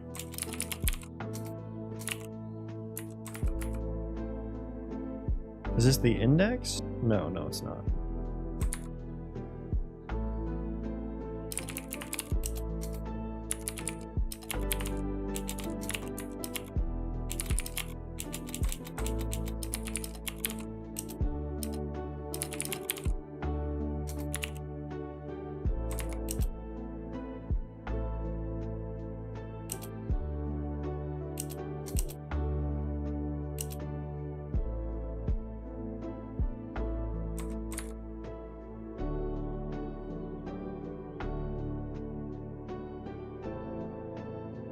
Get LOD index. Okay.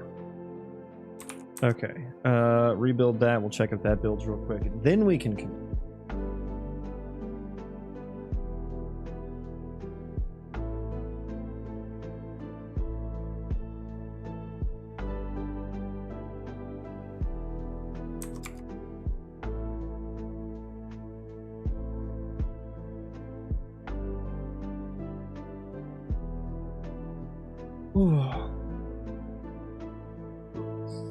So yeah, either work on the material stuff or just go to the, I can do the slope bias.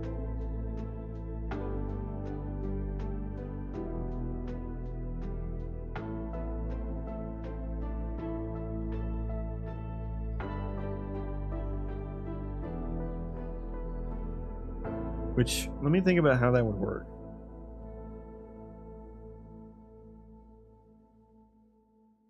That would only be able to work on the height map, because you would want the verts that get created from terrain deformation to be deterministic,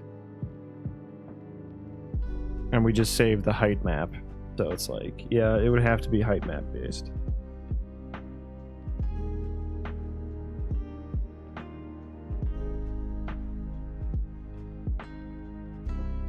Yeah, the other ones are just spatial. Yeah, it would have to be. Unless I materialized, or not materialized, but if I, if I materialized the entire data chunk and saved that.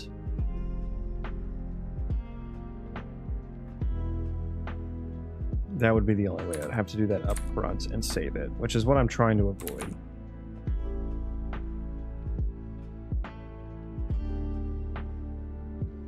Yeah, I don't know that I don't know that I would want a slope filter for the underground noise either. Anyway.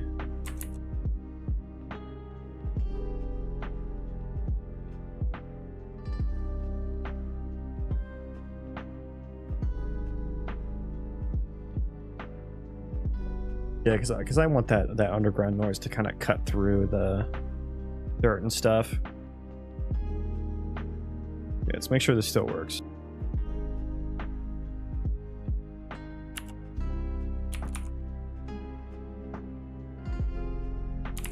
Oof. That is an oof. Okay. What did I do wrong?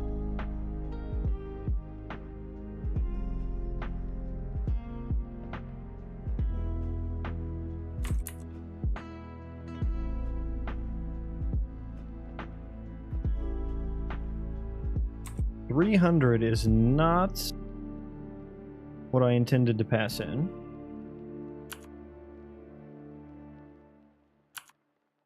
What did I pass in? What did I do here? Get LOD scale. Scale times simplification. I need the simplification increment, not the LOD scale.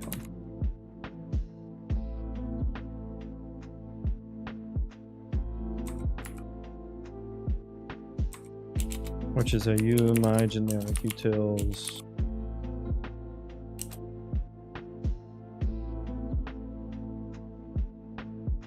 Level of detail, yeah.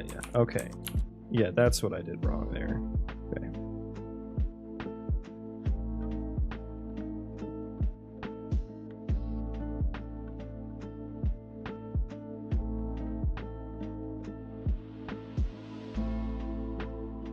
Hello, please. Yes, Unreal Engine, I'd like to use you. Oh, we're still going. I thought we finished.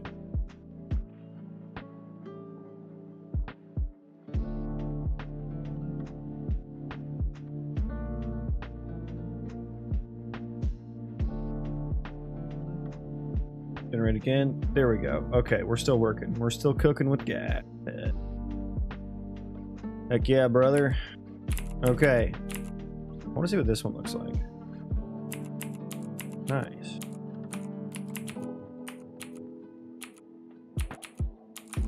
Now it's going to be interesting if I do terrain deformation is one thing, but doing the opposite, which is like adding terrain, like just, you know, general terraforming, like I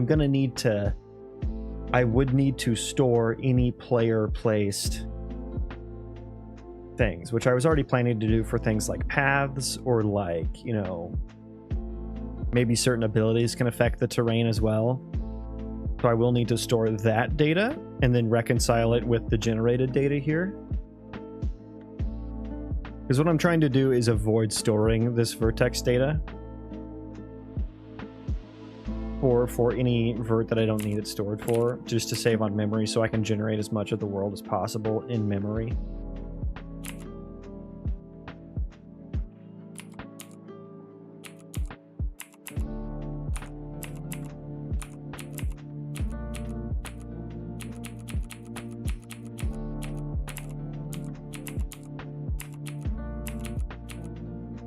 So yeah, if a player were to like want to put some extra dirt somewhere, you know, I would need to tag those vertices with dirt and save that. And then, you know, just like get the diff when I actually generate the data, you know.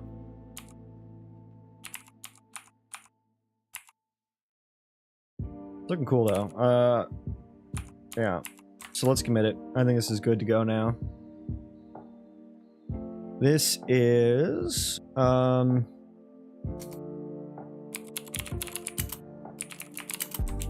implement vertex data to terrain chunk. So, commit anyway and push, yes. That's what I was thinking. You made a good starting point, but your world wouldn't look the same after a huge battle or something. Yeah, that would be really cool, right? Like I definitely want to have some abilities that affect the landscape, right? Like, you know, if I want to fucking Avatar the Last Airbender fucking style earth, you know, movement with some abilities, like that would be really cool. Or even just like, you know, some fire abilities leave scorch marks on the terrain and stuff like that. And maybe that kind of thing is just, you know, maybe a scorch mark is just something I'd use a decal for, because I don't really need to like store that data. But one thing that I do want is like player buildings in, like I want you to build paths, and like I want to incentivize like pathfinding on the path. So I'm gonna like, when you're on a path, you get like, you know, like a 10% move speed boost or something like that. So I'm gonna do things like that. And then I want like almost like a StarCraft 2 Zerg like bug type race for like, that's what's gonna be underground, you know? And so I want that to spawn creep just like in StarCraft. And, you know, maybe they move faster on creep, but you move slower on the creep, or whatever I end up calling that. So I definitely want that kind of stuff too, which will be good for this system.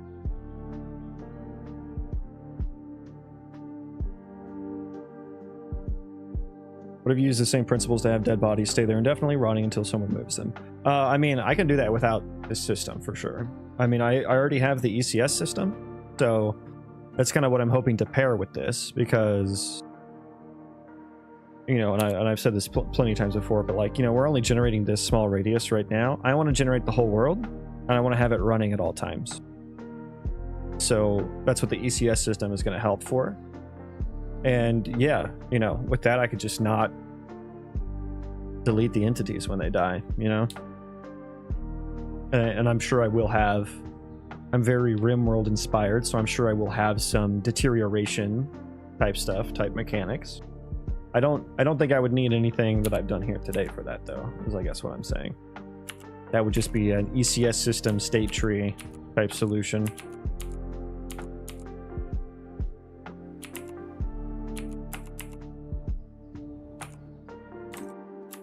Nice. Okay. Do I want to do anything with slope right now? I already kind of have it set up a little bit here.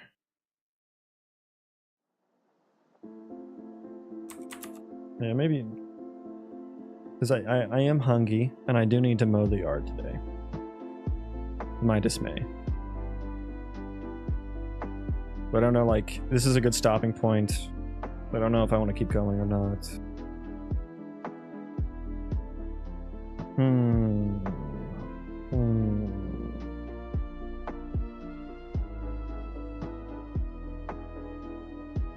Oh, and I need to pass in normals too, the normal information. Either that, or I need to figure out the analytical derivative of the noise, which apparently is like differential calculus. So that's going to be fun if I decide to do that. I think you're allowed some time off. Well, I don't want time off. I want to keep working on it, but I just have other things I have to do, like eat food. Should probably go work out as well. Yeah, and I do have the normals. I do have normals. I'm not like saving them. But I do have normals. Yeah, that's a whole can of worms though. I don't think now's the time to get into that. So we might call it. Let's call it here. Let's see if anyone else is on. Odds on. Perfect. Perfect. Who else is on? We will raid Odd Oculus. So, yeah, thanks everyone for hanging out today. Push Button, good to see you. Clue Dawes, Super Adam. Who else is here? Boom was here.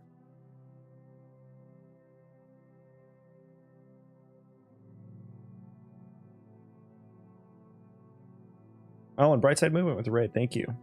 Appreciate the raid. Attorney Cog as well. Thanks everyone. Yeah, I'm gonna go for the day. So maybe I'll see you guys tomorrow. I hope so, at least. Until then, see you later. Say hello to Odd.